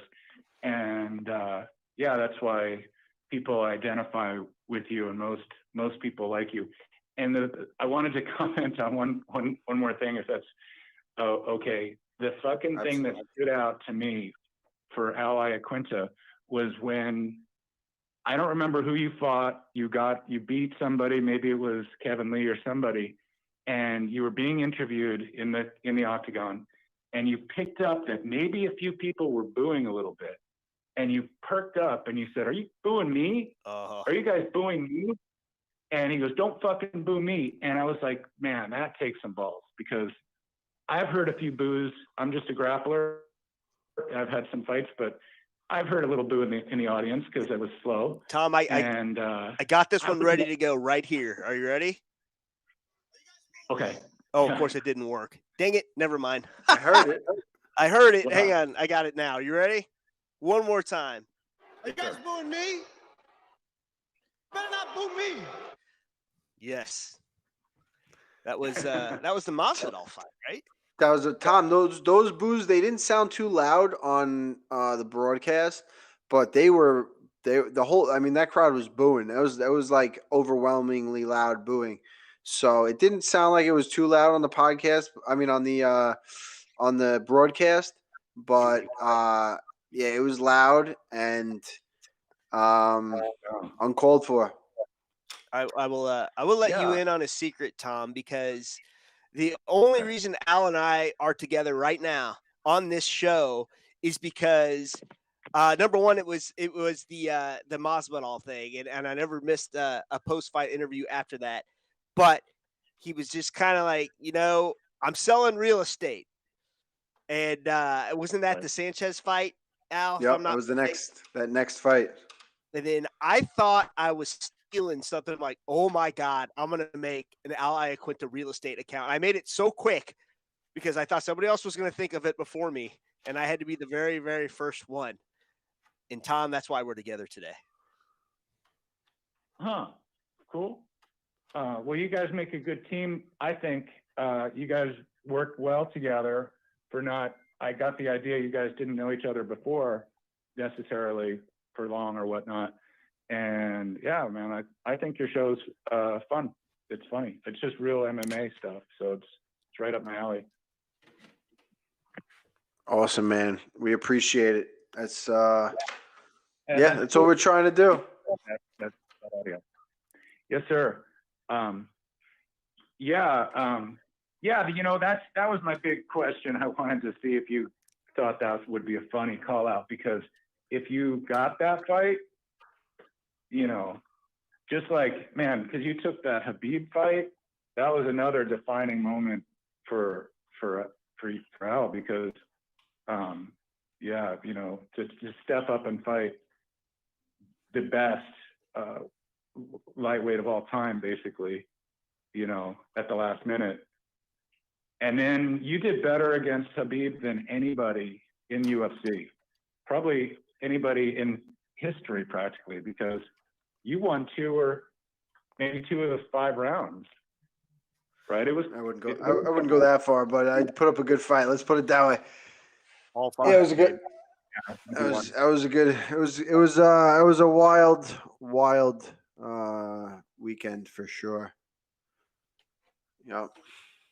Yeah, I remember. But awesome, man. Well, I appreciate the tips on the call out. We're gonna have to put some thought into it. I like it. I'm not saying I don't like it. I think I like it. I'm onto. I think you're onto something. So we're gonna have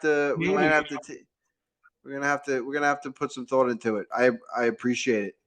Tom, thanks for staying on hold for so long. Oh, that's cool. I was listening anyway, but I was just listening the same way. But yeah, let me know if your team thinks that's a good idea and you guys use that.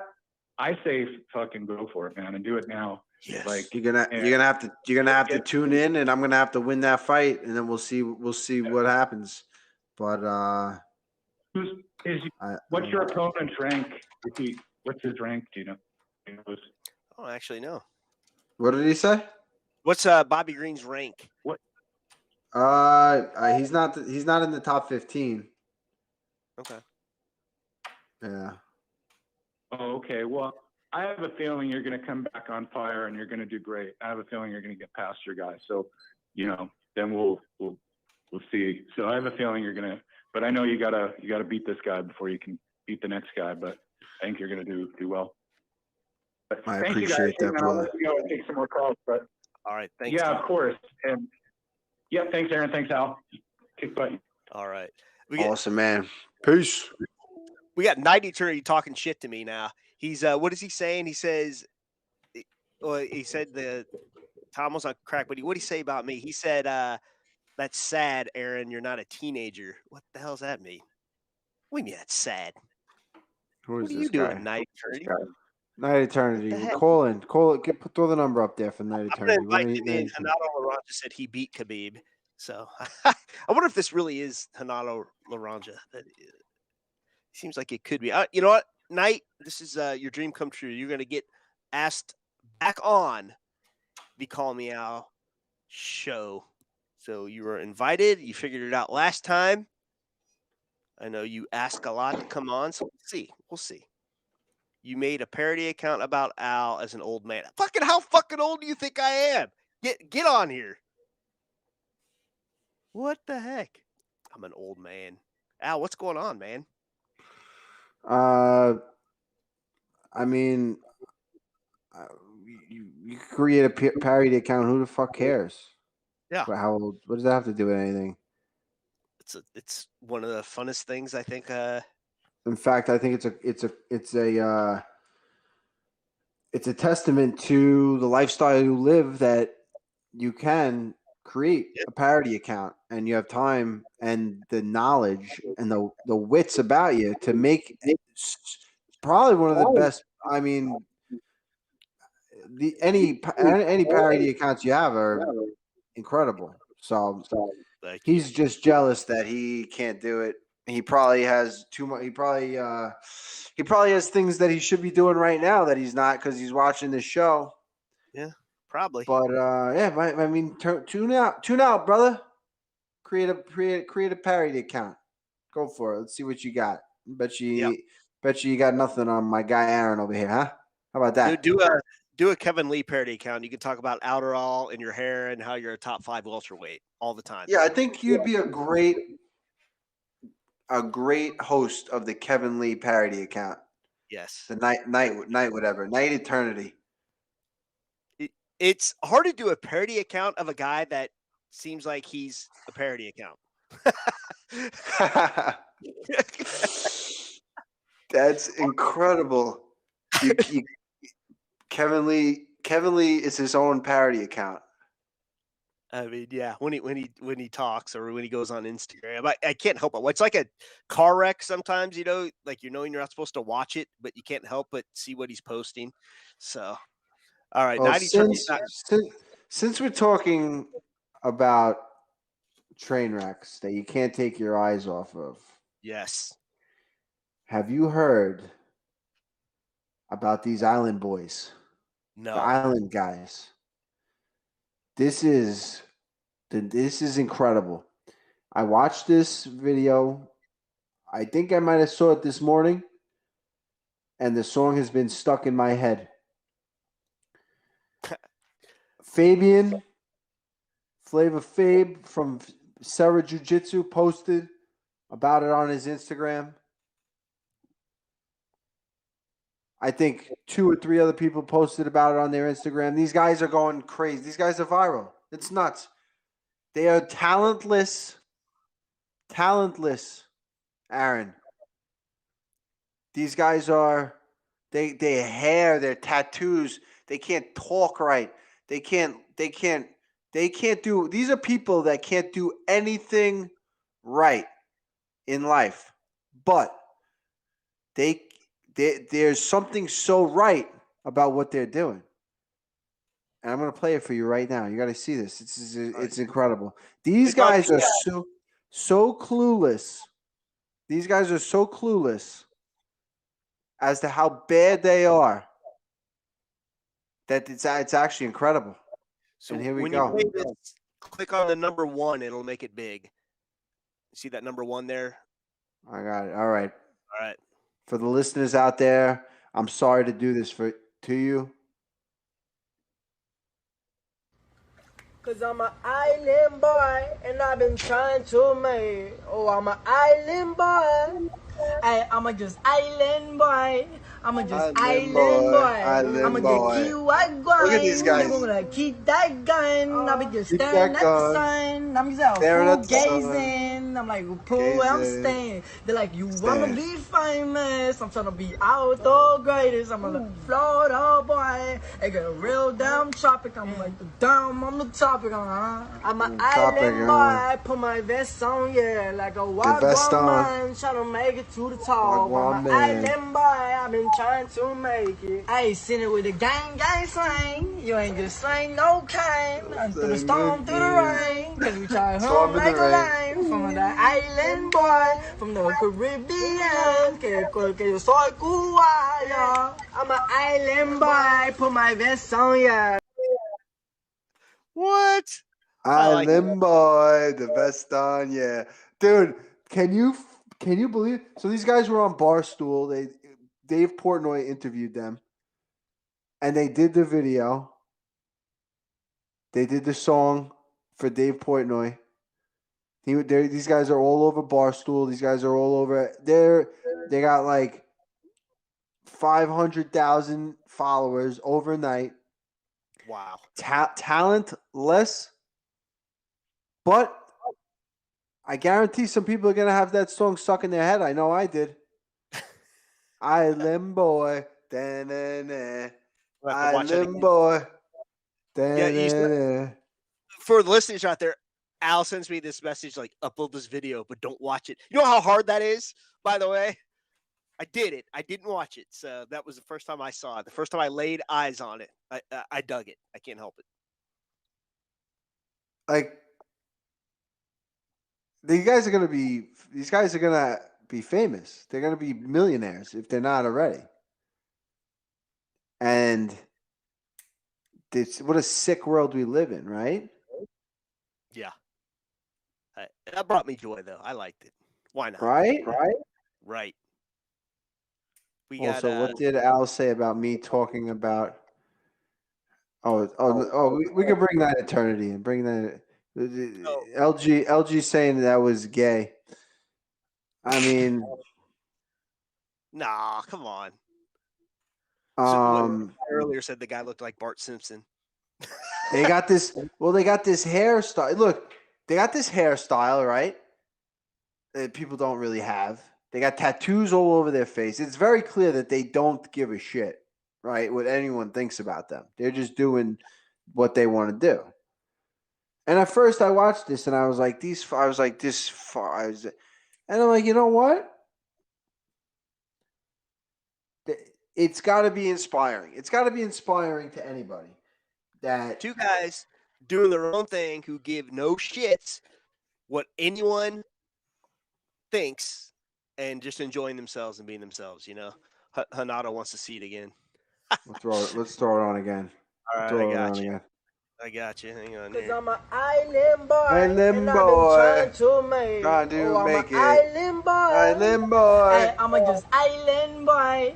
I'm just island boy. I'ma get keep what going. You're gonna keep that gun. I'll be just staring at the sun. I'm just out full gazing. I'm like, pull where I'm staying. They're like, you wanna be famous? I'm trying to be out the greatest. I'm a Florida boy. I got a real damn tropic. I'm like the damn on the topic. I'm an island boy. Put my vest on, yeah, like a wild man. Trying to make it too top. I'm an island boy. I've been trying to make it. I ain't seen it with a gang slang. You ain't just slang no kind. I'm through the storm, through the rain. Cause we try home like a line. From the island boy, from the Caribbean. Que soy cubano. I'm an island boy. Put my vest on, yeah.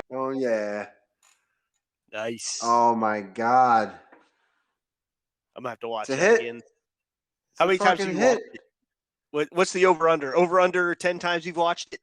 Over No, or under? I've watched it under 10. I've watched it under 10. I saw the video somewhere, and then I saw them on Barstool. Then I saw them getting interviewed by Portnoy, where they kind of did like the same song, but they freestyled. It was kind of the same. But man, it makes you. It pulls me in two different directions. It's like he says, "Play it again." It's like, what is this country coming to?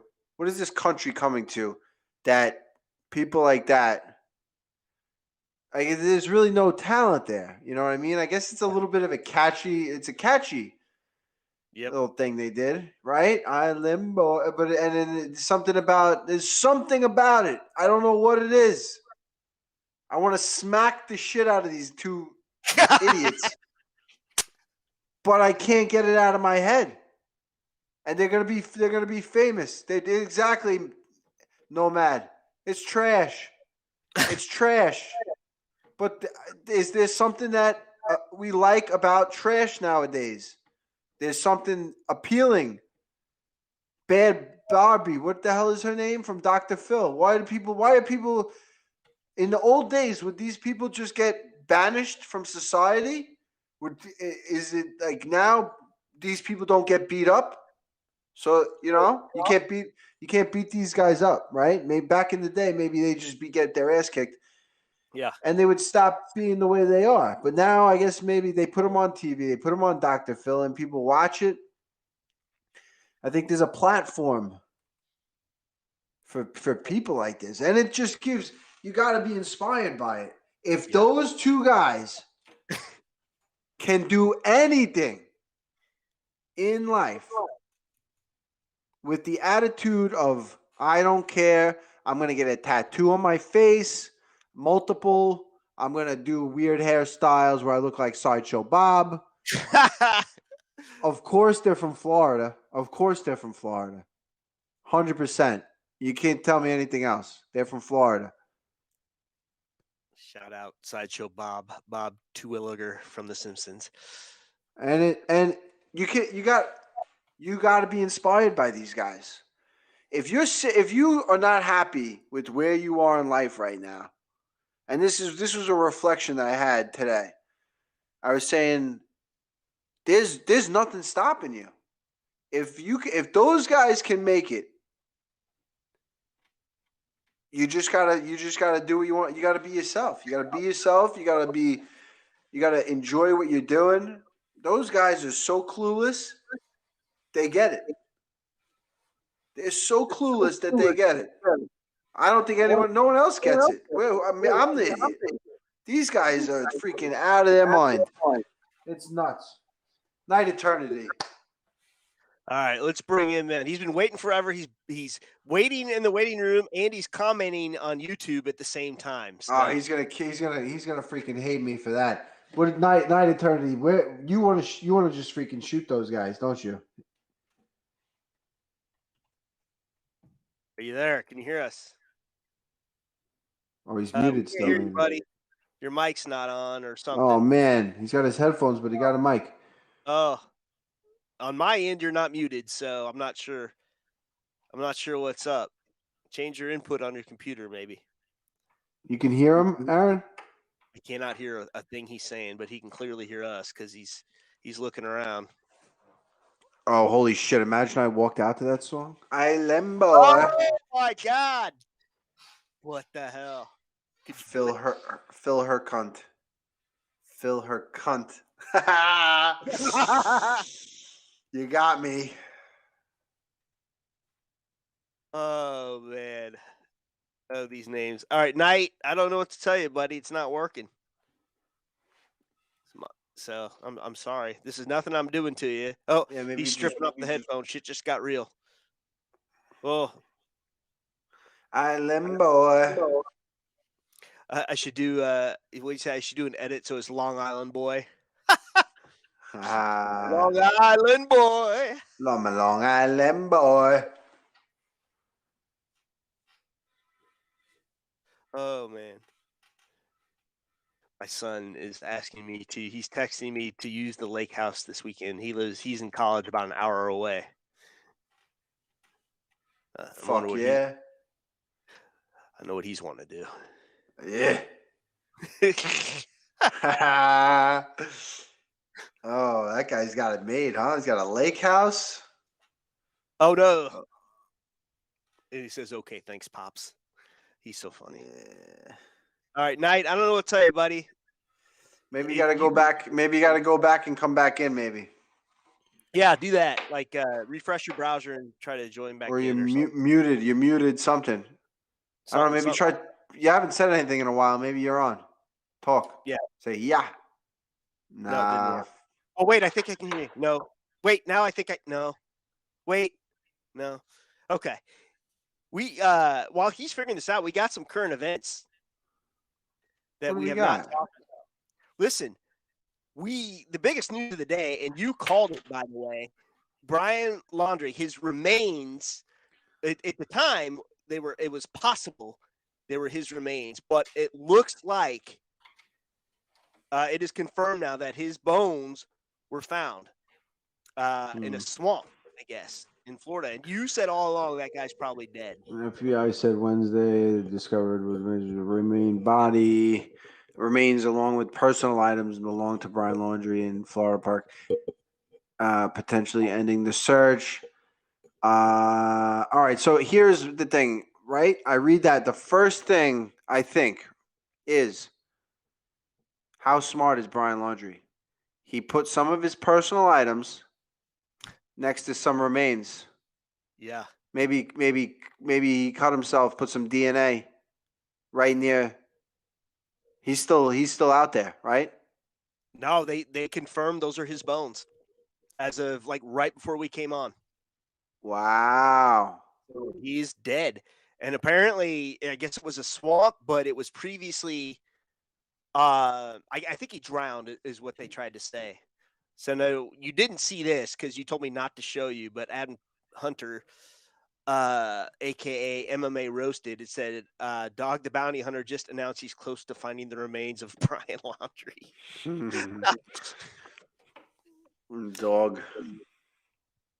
So he did. So Dog did not get his day in the sun there. Yeah, it's yeah. I don't know. I mean, he probably got the easy way out. He should have went to jail and all that. Just take it. But Yeah, just take it. Oh, he's back. Oh. Oh, now we can hear you. Just a question. Why is my camera flipped? Like, it looks weird. For some reason. It's because you're in Australia. So everything's Yeah, upside down. Anyway, about those guys, you know how you're saying why are people so interested in them?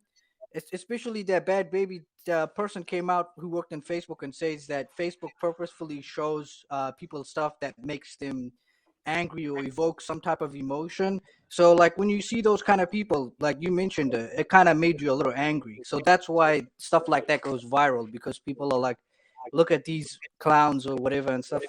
And it's the same thing with Bad Baby as well. She went so viral because so many people were so pissed off at her that she's so disrespectful to her mother. She's so disrespectful on Dr. Phil, and basically she got a lot of hate comments, and then that created her buzz and whatever. And then she used that attention into a rap career, whatever else she did with that. Kind of sounds like Dylan Dennis. Exactly. Yeah.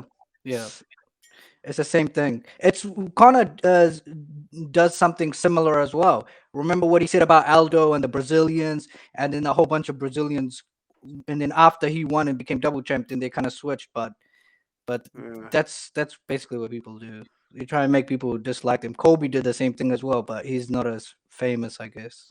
Yeah, it's interesting, this whole thing. It's very interesting. But they also, this thing is catchy. This Island Boy, I've listened to it twice and I had it stuck in my head all day. There's something about it that's catchy.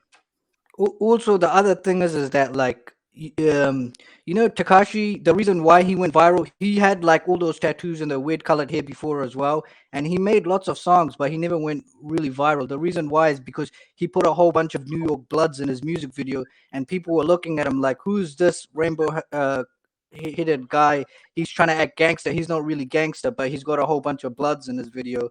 And then that's the reason why he went viral and that. And then it's the same thing with those guys as well. Like they're trying to act gangster, but they got weird hair and they don't look like they're tough or like really masculine at all. If anything, they look like weirdos, soft guys. Speaking of weird hair, you had you were throwing some shade at me there, bud. What's the problem? About your hair? Oh no, I'm just saying that you're an old man. I said you needed a hair transplant, and then you got mad. Which old is man. why I'm just being honest. You're like my grandpa's age. I'm just trying to give you some advice. Christ. Balding is common in a very high percentage of men over 30. In fact, I'm losing my hair. No, but this guy's got gray hair though. Okay. Next question, and then you can ask Al whatever you want. How old do you think I am? Give me an age. Like 54, 55? I don't know. 47. Thank you very much. Oh, okay. I mean, All right. how am I supposed to know? I'm done with you. Al, you can have him. Whatever you want, buddy. I'm just being honest. You asked me a question. Oh, my God. Which is funny because everyone else thinks I'm younger, but well, maybe it's the headphones. We'll see. I mean, look at this. I mean, take the headphones off so I can see how much hair you have left. Because your forehead's like all the way short, here.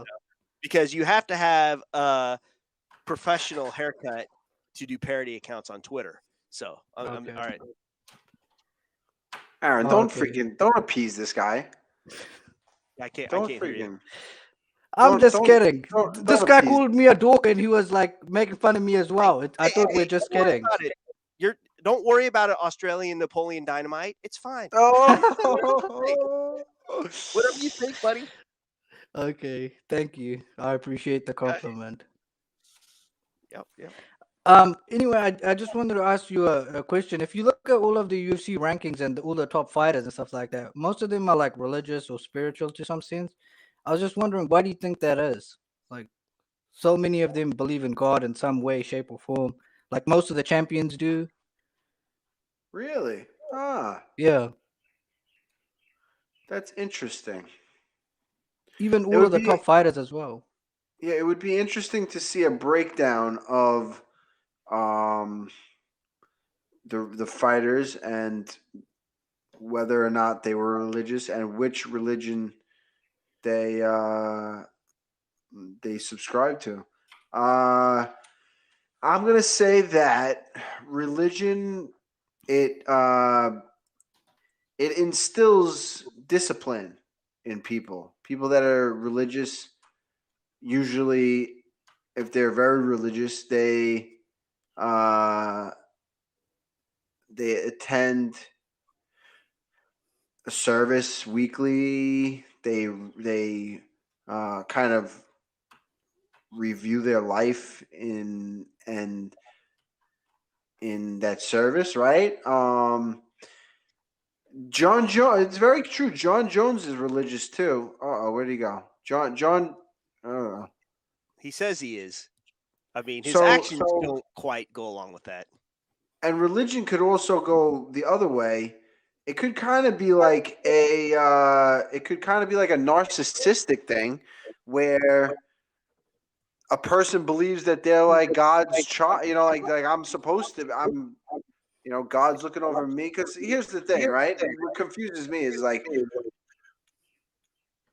one guy's the champion, he's religious. The second guy is the champion, he's religious. Is it who's more religious? In the eyes of God, would like what would cause one person to be chosen over the other person, or would it be God chooses the person who works the hardest, therefore God knows who deserves it more? But what if the person that deserves it more is not What if the person that deserves it more, as far as like working harder and dedicating themselves to their craft, what if they don't believe in God and it's a weird thing. But I would like to see a breakdown of that. You say that most of them are religious. I don't know if they are. Yeah, yeah, they are. They're like if you go through the rankings, they all talk about, like, some of them may not be as vocal as others when they're talking about religion, but they do have crosses, or they have talked about it in their interviews. They don't just like broadcast it as much as, you know, like John Jones or like Khabib does and stuff like that. But they definitely are. Like even Alexander Volkanovski, he doesn't talk much about religion, but he's got a massive cross on his back. Like, they don't necessarily have to you know, like, go on about their faith and stuff, but like Charles Oliveira, I think the only one that really doesn't believe in God is probably Israel, but all the other champions have talked about religion. I mean, I'm not sure about Aljamain, but the other ones I know have, and all of the other top fighters, they always thank God in their thing. Even Colby, even though he doesn't talk much about religion, but he does mention God as well. Yeah, it's interesting. Oh, the other thing I wanted to talk about is, do you watch the MMA Hour? Do you follow Ariel Helwani when he's going back and forth, like his segment when he answers questions and stuff? Oh yeah. Yeah, well, he talks about, like, his recently he was talking about his relationship with Habib and Ali, and like how, like, he's the victim, and they like betrayed him and stuff. But like, I want to ask him, like, send him a message or ask him a question, because he never addressed this point. The fact that Habib doesn't talk to him anymore is because he interviewed Artem after Habib had an altercation with Artem, and he let Artem spread lies. Because as soon as that altercation happened, there was multiple translations of what was said between them, and basically Habib asked him, "Why did you talk shit about me in Russian? Like, call him a pussy and say that he's scared and he's not a champion." And then Artem said, "Oh, I never said that. I never said that." And then Adam went on Ariel's show and basically lied for like 30 minutes, saying that, "Oh, I was standing up to Habib. I was saying that I was saying that, yeah, I said it and stuff." And basically Ariel Helwani is supposedly a journalist. If that was a real journalist, they would have pushed back on what he was saying and asked him tougher questions. But Ariel just lets people say whatever they want, and like doesn't stop them from saying, like, spreading misinformation or like painting a certain narrative or something like that. And also about the Connor thing as well. Like, he let Connor basically shit all over him, and he never asked him about the religious thing or anything like that. Like, he never pushed him, you know? Like, that's his job, isn't it? That's why people say that he stirs the pot and stuff. But with certain fighters, he doesn't want to cross the line, or he doesn't, you know, like, he picks and chooses who he says it to. Uh, so you're saying that you're saying that Ariel didn't stand up to Connor and Artem, and that's why Habib is It's more about the misinformation from Adam. Like, Adam was lying throughout the whole interview, and Ariel never once stopped him and said, "But there's this," and then it clearly shows what you're saying, and here's the translation, and it says that you said this. You know, like, there's like video of the altercation, real close up audio as well, but he never asked him. So, like, you know, like, he's going along with their narrative, like Adam's narrative and Connor's narrative as well. we're gonna have to do a deep dive into this. Find these clips. Oh, you can find them on YouTube. I can just send it to you right now. They Oh, were like nice. Yeah, everywhere. yeah. All of the MMA sites posted them. Yeah. This is interesting. Knight, I'll private message you my email address. You can send them to me. Yeah, because at the time, it was like a lot of people were talking about it and stuff, but Ariel never wants to mention that, or like, he makes it seem like he's the victim and that everybody else did something wrong. But I don't know why. It's just like interesting to me that he paints himself a certain way, you know? Okay. Oh, the other thing I wanted to ask you is,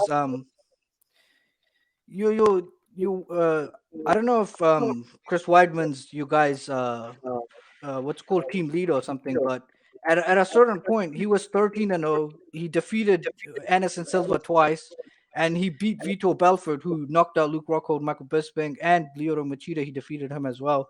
Like, how do you go from being 13-0, like the best, and then you're suddenly like losing 4 fights in a row? Like, and it's not just him. Like you see it with multiple champions. It happened with Luke Rockhold as well. Like, is it the motivation? What is it? How do you go from being like the best, and like people are saying you're going to be the best middleweight ever, and then suddenly you're just is it a mental thing? What is it? What went wrong there? I think it could be a combination of a lot of things. Yeah, I mean, being the champion is a lot of pressure. Being a champion, also a lot of things come along with it. Is the money. You have a lot of money. There's probably a lot less motivation that you had. I could tell you, uh, you know, a lot of guys train incredibly hard to get that title, and you want to defend it. You know, you defend it a few times, and then maybe whether it's luck or whether not luck, or I mean maybe whether it's a bad matchup stylistically, whether you have a bad night, and then you're when you're the champion, you're fighting the top guy over and over and over again. On the climb up, you're facing number 20, then you're facing number 15, then you're facing number 10. So they're getting harder, and you're looking up, and it's a little different. But then when you're at the top and you're looking down, and you got everybody coming for you,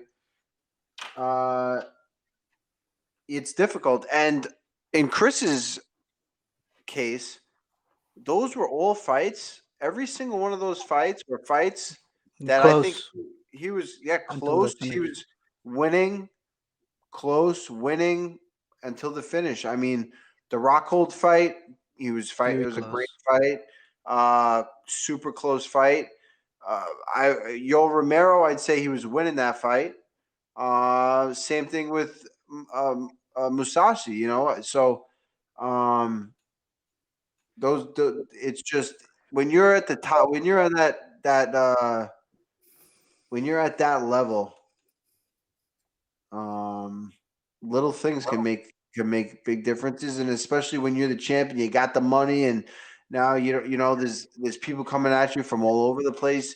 A lot of things can happen. You know, it's just um, and in Chris's case, those three losses could very easily all be win. You know, it's just the little things during the fight that went from him looking, I mean, really taking down Yo Romero, looking great, to that knee. And same thing with Musashi. The Rockhold fight was a super close fight. Um, Maybe one error, a little you know. So it's the game is so tight at that level. One little mistake can cost you. When on the come up, you might be able to make a few mistakes. You don't know, you know. Well, let's not forget he was only fighting the very best in the world at that point. You know. Yeah, that's it.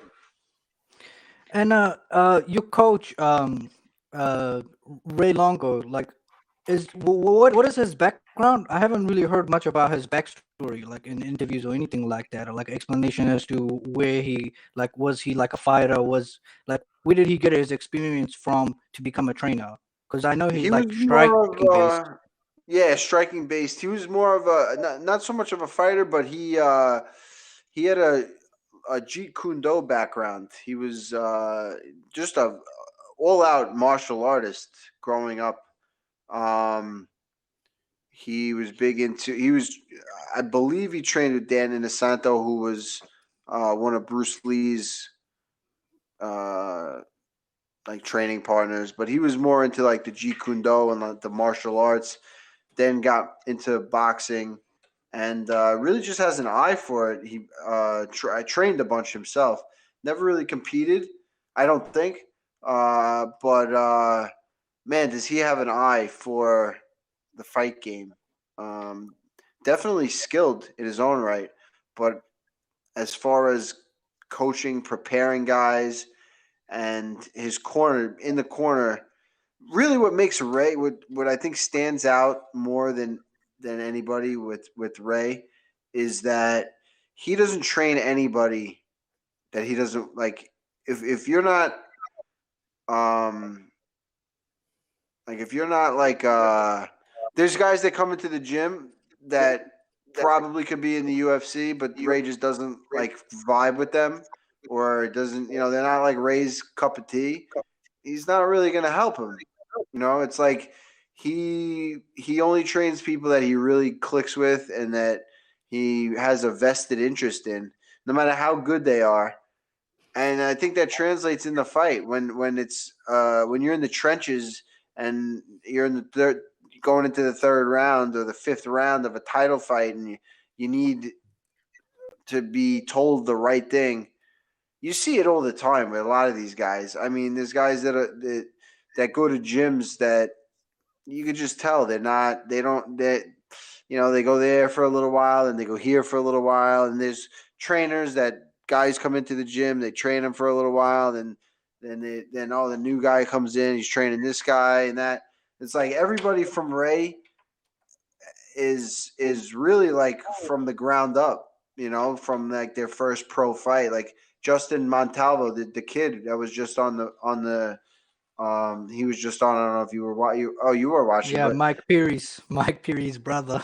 Mike Perry's Mike brother. Perry's brother. Yeah. He's that kid's been in the gym since he was a little fat 11-year-old. You know what I mean? And now Ray has seen that kid grow into an absolute savage, and those are the kind of people that Ray trains, and it's just a totally. It's so much different than any other place. I do think there are places like this. I know Uriah Faber has got a bunch of guys like that where he's seen them come up from when they were getting in trouble, and then they turn their life around, and they're young and stupid, and they grow up, and those are the kind of people that you want in your corner.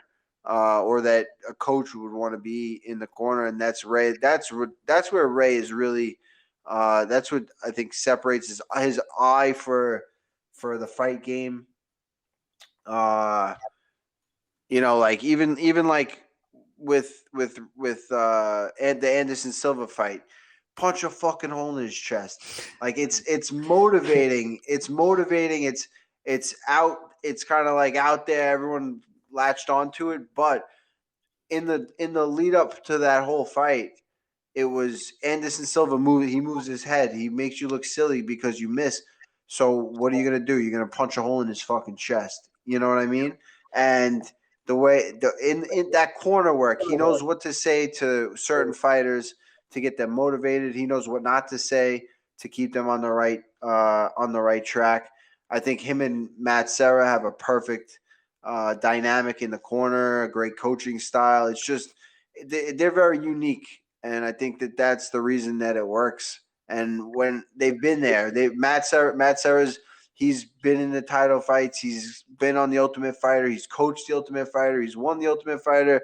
He's won the title. He's been in the UFC as long as pretty much anybody. So, and Ray is the guy that's for a lot of his success has been there. And Matt Serra went from a guy who was just a jiu-jitsu guy to a guy that knocked people out in the UFC. He really wasn't as much of a striker at all. And Ray not only taught him striking, but convinced him to learn striking. That was back in a time when it was jiu-jitsu versus the world. Matt Serra, there was a time where he didn't have any interest, I think, in the stand-up game. And Ray kind of convinced him to work on his stand-up, and then you saw him towards the end of the career knocking people out. So when these guys tell you that you're ready, when these guys tell you that you belong in the UFC, you see a lot of these guys, these younger fighters, they would just want to be in the UFC so bad. And it's like you want to be with a gym. It depends what you want to do. Do you want to be in the UFC? Do you want to just get to the UFC and have a fight or two? Or do you want to get in the UFC when you're ready and have a successful career? Because if that's what you want to do, you want to go to a gym like Serra Longo, and you just want to you don't want to say a word. You want to just work like this Justin the Kid, like a few other guys, they just work, and they don't beg to be in the UFC. They're not calling people asking to be in the UFC. They just work and work and work, and they know that when Ray Longo and Matt Serra think you're ready to be in the UFC, you'll be in the UFC because they want you there. So that's the real difference. It's the guys that come into the gym and they're like begging to be in the UFC. It's like, do you really think you're ready for the UFC? And if you do, there might be a little bit of a self-awareness problem. Because if you're at Ray Longo's and Matt Serra's and you're begging to be in the UFC, you're probably not ready for it, because if you were ready, you'd be in there. Matt and Ray, they know who's ready, and you don't have to ask to be in the UFC. If you're fighting, you're winning, you get there, you're gonna get your shot. You know what I mean? You're gonna get your shot. They'll get you the fights in the regional promotions that will get you in front of Dana White. It's proven. It's proven. The guys that go to Serra Longo and they just work, they train hard, and that are ready, they go into the UFC and they have a successful career. There aren't many guys from the team that have gotten into the UFC and really been like 1 or 2 and out. They usually have a pretty successful career. You know how a lot of people like the relationship between Khabib and Javier because they show it on social media and stuff like that. You think about maybe sharing your relationship with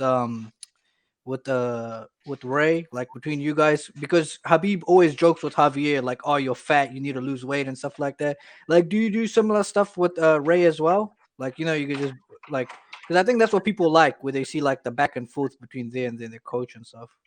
Yeah, like in the gym and stuff. We joke around. I don't know if we're like I don't know if we're like the social media record everything type. You know what I mean? It's just like I think Ray's a little different like that. I'm a little different like that. I'm not like a big broadcast guy. You know what I mean? I think that's another thing that kind of what goes on in our gym is like people don't really see too much of that. You know what I mean? I think the other thing is we don't want people to see too much of it. It's I think that it would maybe eventually. I think they should have done a reality show years ago. Really, what they need to record is when Matt and Ray are together, because that is just like a comedy show. Did you watch the interview Chris Weidman had with Robert Whitaker on his podcast? I didn't see that one yet. I'm a big fan of Chris's podcast. I think I watched his interview with the comedian who was the guy recently. I saw his one with Marab, but I didn't see this most recent one. No. This was I think a year or 2 years ago, something like that. No. Chris Weidman went on Robert Whitaker's podcast, and they had like a really good conversation. And Robert Whitaker was basically explaining how much of an influence Chris Weidman was, and like how he looked up to him so much, and a bunch of the other fighters that he fought, because Whitaker fought like Jacare. He fought like so many different guys to get all the way to the belt. And before he did, he was just talking about he was talking about what you said, like how when he was watching the fights, he was noticing how Chris was winning the fights, and then there was like a small mistake, and then he lost. And it was like, and then he talked about his brother as well. I forgot what Chris's brother's name is, but the one that like really abused him and and he was talking about his backstory and stuff. It was really interesting to see like that level of respect between two high level fighters and champions as well. Like it was, I think you'd like it, because have you ever had that interaction like that with another fighter where like a guy's like looked up to you and respected you so much, and now he's in a similar position to where you were when he was looking at you? Because Robert was looking at Chris when he was champion, and then Robert became champion himself. So I don't know. I mean, no one's ever told me. I don't think. I was never the champ. I haven't been the champion yet, but But you were in the top 10, weren't you? Or top 5 or something? Yeah, at one point. definitely in the top 5. Yeah, but I haven't had anyone. I haven't no, but yeah. I mean, I don't know. I mean, I don't think Kevin Lee would tell me. And Kevin Lee, he might be top 5 in his own head, but he's not actually in the top 5. But D- I don't know. do you know the Weasel, the guy who does YouTube breakdowns, the guy who does the analysis on YouTube of the different fights and fighters and stuff like that? Do you know who he is? The Weasel? I don't know if I do. Well, he during your Kevin Lee fight, like before the fight, and Kevin Lee kept saying, "Oh, you're the same old Al. You're the same old Al." And the Weasel, when he did his breakdown of you, like the Dan Hooker and the Cowboy Cerrone fight, he was saying that like you kind of like stagnated or something like that you weren't evolving, and that's what Kevin Lee was saying. Like, what is your response to people who say that about you? That they're looking at you and they're saying that you're doing the same things that you were doing in your previous fights. Like, what is your response to that? Oh, I would say that I'm. Well, in the Kevin Lee fight, I mean, he told me I was the same Al, and I said, "Yeah, you're right. I'm the same Al, and that's why I'm And you going to beat beat him, you yeah, again." yeah. But then I think my last 2 losses have been against very similar opponents. I think I had a little bit of a Yeah. trouble against their style and didn't fight my fight. I also had a lot of shit going on. I had a lot of shit going on at that time. Not saying that that's the reason I won or lost. That's why I lost. But like I just feel like I wasn't in like a good spot. I took the Cerrone fight on somewhat short notice. I flew to Canada. It was like a weird thing. And then the Australia one was an absolute debacle. I flew to freaking Australia. I thought it was going to be beautiful out. It was freaking freezing. It's in Melbourne. It was cold. It was freaking October in Melbourne. It was like the coldest. I got off the plane with a bunch of shorts and t-shirts. I was getting ready to go to the freaking. I was getting ready to go to Bondi Beach, and they're like, "No, this is freaking Melbourne, bro." I go, what the fuck? Can I borrow a sweatshirt or something? I had a, I had a, I have a million excuses. If you want to hear them, I could tell you them all. But No. basically, Dan Hooker's now you're seeing how good he is. He was. I took a fight with a guy that was like way below me in the ranks, and probably could have done some things differently. Cowboy Cerrone, I think I just fought a bad fight. I didn't fight the best of my ability, and if I did, I still might have lost. Who the hell knows? Evolving, I'm always evolving. I think that uh, planning on showing everybody in this fight that even after being out for 2 years and being a lot of it not even being able to train because I had surgeries and stuff. Still evolving. I had a grappling match against Mike Perry. Evolved a lot in the lead up to that. Might not have showed all of it in that match, but he was a lot tougher than I thought he was going to be. I'm always evolving. Stagnant, definitely not. I think I'm in the best shape I've ever been in. And going into the Kevin Lee fight, I mean, the Kevin Lee fight, I did things that no one's ever seen. Even in the Cowboy Cerrone fight, I did things that people have never seen me do. Kicked his leg a few times. He went to throw a kick. I kicked out his leg. Even when he dropped me, I was going for some stuff. Definitely I wouldn't agree with that at all. I think you should have him on. He does a lot of breakdowns. He's pretty famous on thing, and I think it will help with your exposure and stuff like that. Because he's shown interest in working with fighters and talking to them and stuff like that. I think he would do a better example because I'm just like I'm not him, so that's kind of Yeah, you're thing. paraphrasing what he's saying. Yeah, I could Yeah. definitely. I appreciate the reference. Definitely. The Because Weasel. he's trying to like promote fighters, and when he does that, because he's got like a large following on YouTube, he helps like promote fighters and stuff like that. So I thought it would be good for you guys to like link up. Maybe you guys can do something together, and you can help bring more attention to your show as well, and help you Absolutely. out there. The Mike Perry thing, is Mike Perry actually 5'9"? Because when he was standing next to you, he looked like way bigger than you. Like, was that the camera angle or something? He looked way Even bigger in than the me. Like in What the terms hell of are you looking size at? and in height as well. Not I like don't know way what. bigger. Sorry, that's over exaggeration. He looked slightly taller than you, and he looked a lot wider than you. I don't know about that. I think he was 8 pounds more. He was 8 pounds. He had 8 pounds on me. You know what I mean? But No, I wouldn't agree with was he that. taller than you? He might have been slightly taller, but not much.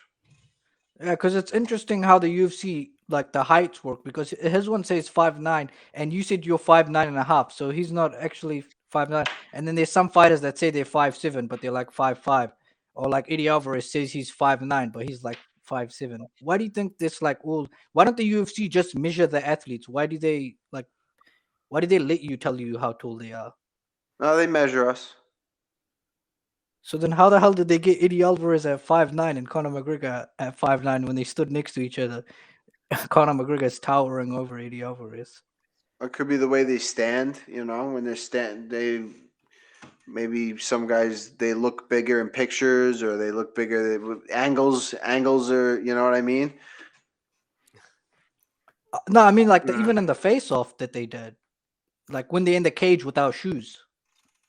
Yeah, I don't know, man. I couldn't tell you. I don't know. You got to Oh. ask the UFC. I don't know why they put those numbers. Yeah, I was But, confused. I was yeah. thinking that you guys told him yourself. Maybe. I don't know. But no, they definitely measure your height and your reach and stuff. But yeah. Okay. Yeah. All right, man. Okay. I just want to say one last It's been thing before real. I go. Go for it. Fake Al, get on right now. You need to talk to this guy. Stop hiding and running from this guy. Get on here right now, Fake Al. You need to get on here, okay? Yeah, You need to go toe to toe with real Al. You tell He him. said he's Alex. The guy that was challenging you to the jujitsu, the 2-minute round guy. He says that's him. Oh my Alex gosh. Alivate, I can't remember his name is. Okay, well, I'm hoping that Fake Al gets on the next time that I'm watching or anything like that. So, So you yeah, guys thank can you. go at it. Maybe we should call Okay, Truth thank you. Smoke. Yeah. Oh, where's Truth Smoker? You guys haven't had him on. Oh, Crack Smoker, I mean. Where's No. Yeah, I don't know where he's been. Okay. Yeah, Thank you for the time. I appreciate it. All right. Not We'll see you. eternity. Australian Napoleon Dynamite. Vote for Pedro. Thank you. Oh man. I just got to give a few shout outs real quick. I know you're needing to get out of here, but to keep this show as ad free as possible, unless you would rather hear us talking about boner pills or shaving our balls or whatever else all these podcasts do, you can donate directly to our live streams on both Happs and YouTube. You can sponsor the show directly on our Happs page. If you don't want to continually hit the donate button, you can now buy us a coffee or sponsor us on the Happs page as well. So last week, AC gave us $5. And I think he had a little shout out with that. He wants to say, we said he lost 140 pounds. Congratulations with that. When he gets to 200, can he buy some used fight gear for his personal collection? Interesting. 100%. And America's favorite Brazilian says, if Al needs any cards, you let the Brazilian know you can pick up in Astoria. So I don't know what that means. But on Happs, MMA Torch Live sponsored us for $5 a month. And then we also received donations from Hanalo Laranja, More Sauce, and Jim Koval. So that's all I got to say about that. So thank you. Dude, we're keeping this ad free, Aaron. These guys, it's like we're just freaking having a party. Throw us a little fucking bone here, huh? Throw us a bone. Otherwise, we're gonna start talking about dick pills. That's right. And That's right. I don't know. Shaving our balls. We should get a few sponsors. We should. But like cool sponsors, not like the same shit everybody else has. That's right. You know What that would be, I don't know. I want the bed jet people. So like my side of the bed can stay cold, and then my wife's side of the bed can stay warm. Ooh. Bed jet. If you're out there, bed jet. Everyone at bed jet right now. And see if they'll sponsor the clubhouse. They're not freaking sponsoring us yet, Aaron. Don't give them too much love, otherwise they're not going to want to sponsor us. Oh shit! I'm out. Why would they want to? Why would they want to sponsor us now? They just We just got free sponsorship. I blew it. Bed jet, Nah, man, I think we're just gonna have to blow this thing up. You know what I mean? Blow the show up, and they'll be begging. They'll be begging to cool your side of the bed. Please. What does Jean J mean when she says "fuck Lancer"? Lancer. Elaborate, Jean J. Lancer. I'm trying to think. Fuck Lancer. She said it a few times. Keep it free, buddy, lads. Shout out, Matt Pelican. I remember the first cameo you did. Fuck, I barely remember what I had for breakfast. If I didn't eat the same thing every day recently, I wouldn't remember. The first cameo I did, I probably said "fuck Lancer." Yeah. Ex-boyfriend? That would be interesting. Wouldn't that be some? My buddy Matt Pelican, shout out Pel. He tells us the dick pill advertisements, they pay well. We might have to get on that. These guys aren't donating. Mixed martial arts alien is saying, can you put up the link to donate? Oh yeah, so all you got to do is go to this Happs page, and yeah, I'll put the link on there for you. It's yep, I'll put it on the YouTube actually. So how about that? And then it will be there. So yeah, how do you do those dick pills? So like, let's say you're talking about these, like, there's lots of fighters out there that can't get a hard on. Not me, but other fighters. And you should take this pill. I don't know. I don't know how these guys do it. So yeah, I don't know. I haven't resorted to the pills yet. I'm still going strong. So I haven't either. As old as Night Eternity thinks I am, I have not had to. I've not had to do that yet. Oh, Tony Banana says it improves blood flow. Very good, Tony. That's a good angle right there. Improves blood flow. All right, we went on a weird tangent there. I apologize. Maybe if you let us donate sperm, you'd be flooded, Al. That was weird. Usually Red Band is better than that. Yeah, oh, good if you've been drinking too much. I think they call that whiskey dick. Yeah. That happens. Yeah. That's happened. That's a bummer. That's a big He's pretty still talking shit. He said, I will still show you the same amount of respect I would show my grandparents. Oh man. All right. I like the little feud you guys have. Yeah, I don't know. He comes at me hot. So Australian Napoleon Dynamite is throwing shade at me, and that's okay. That's okay. Very good. Oh man, Aaron, it was a good one. It was. We had the future, Justin the Kid Montalvo. I'm looking forward to this guy. Ever evolving, ever growing. 3 knockouts, 3-0. Bunch of great guests calling in. Yeah. Yep. And at a lesser extent, Night Eternity. So, there we go. Night Eternity is always good. Island boy. Bam, bam, bam. Island boy. The best on, yeah. These fucking guys. I love it. Aaron, hit that fucking music. You're Aaron. And you can call me Al. Thanks for listening to Call Me Al with Al Iaquinta. Remember to subscribe to the podcast wherever you like to listen. I can call you Betty.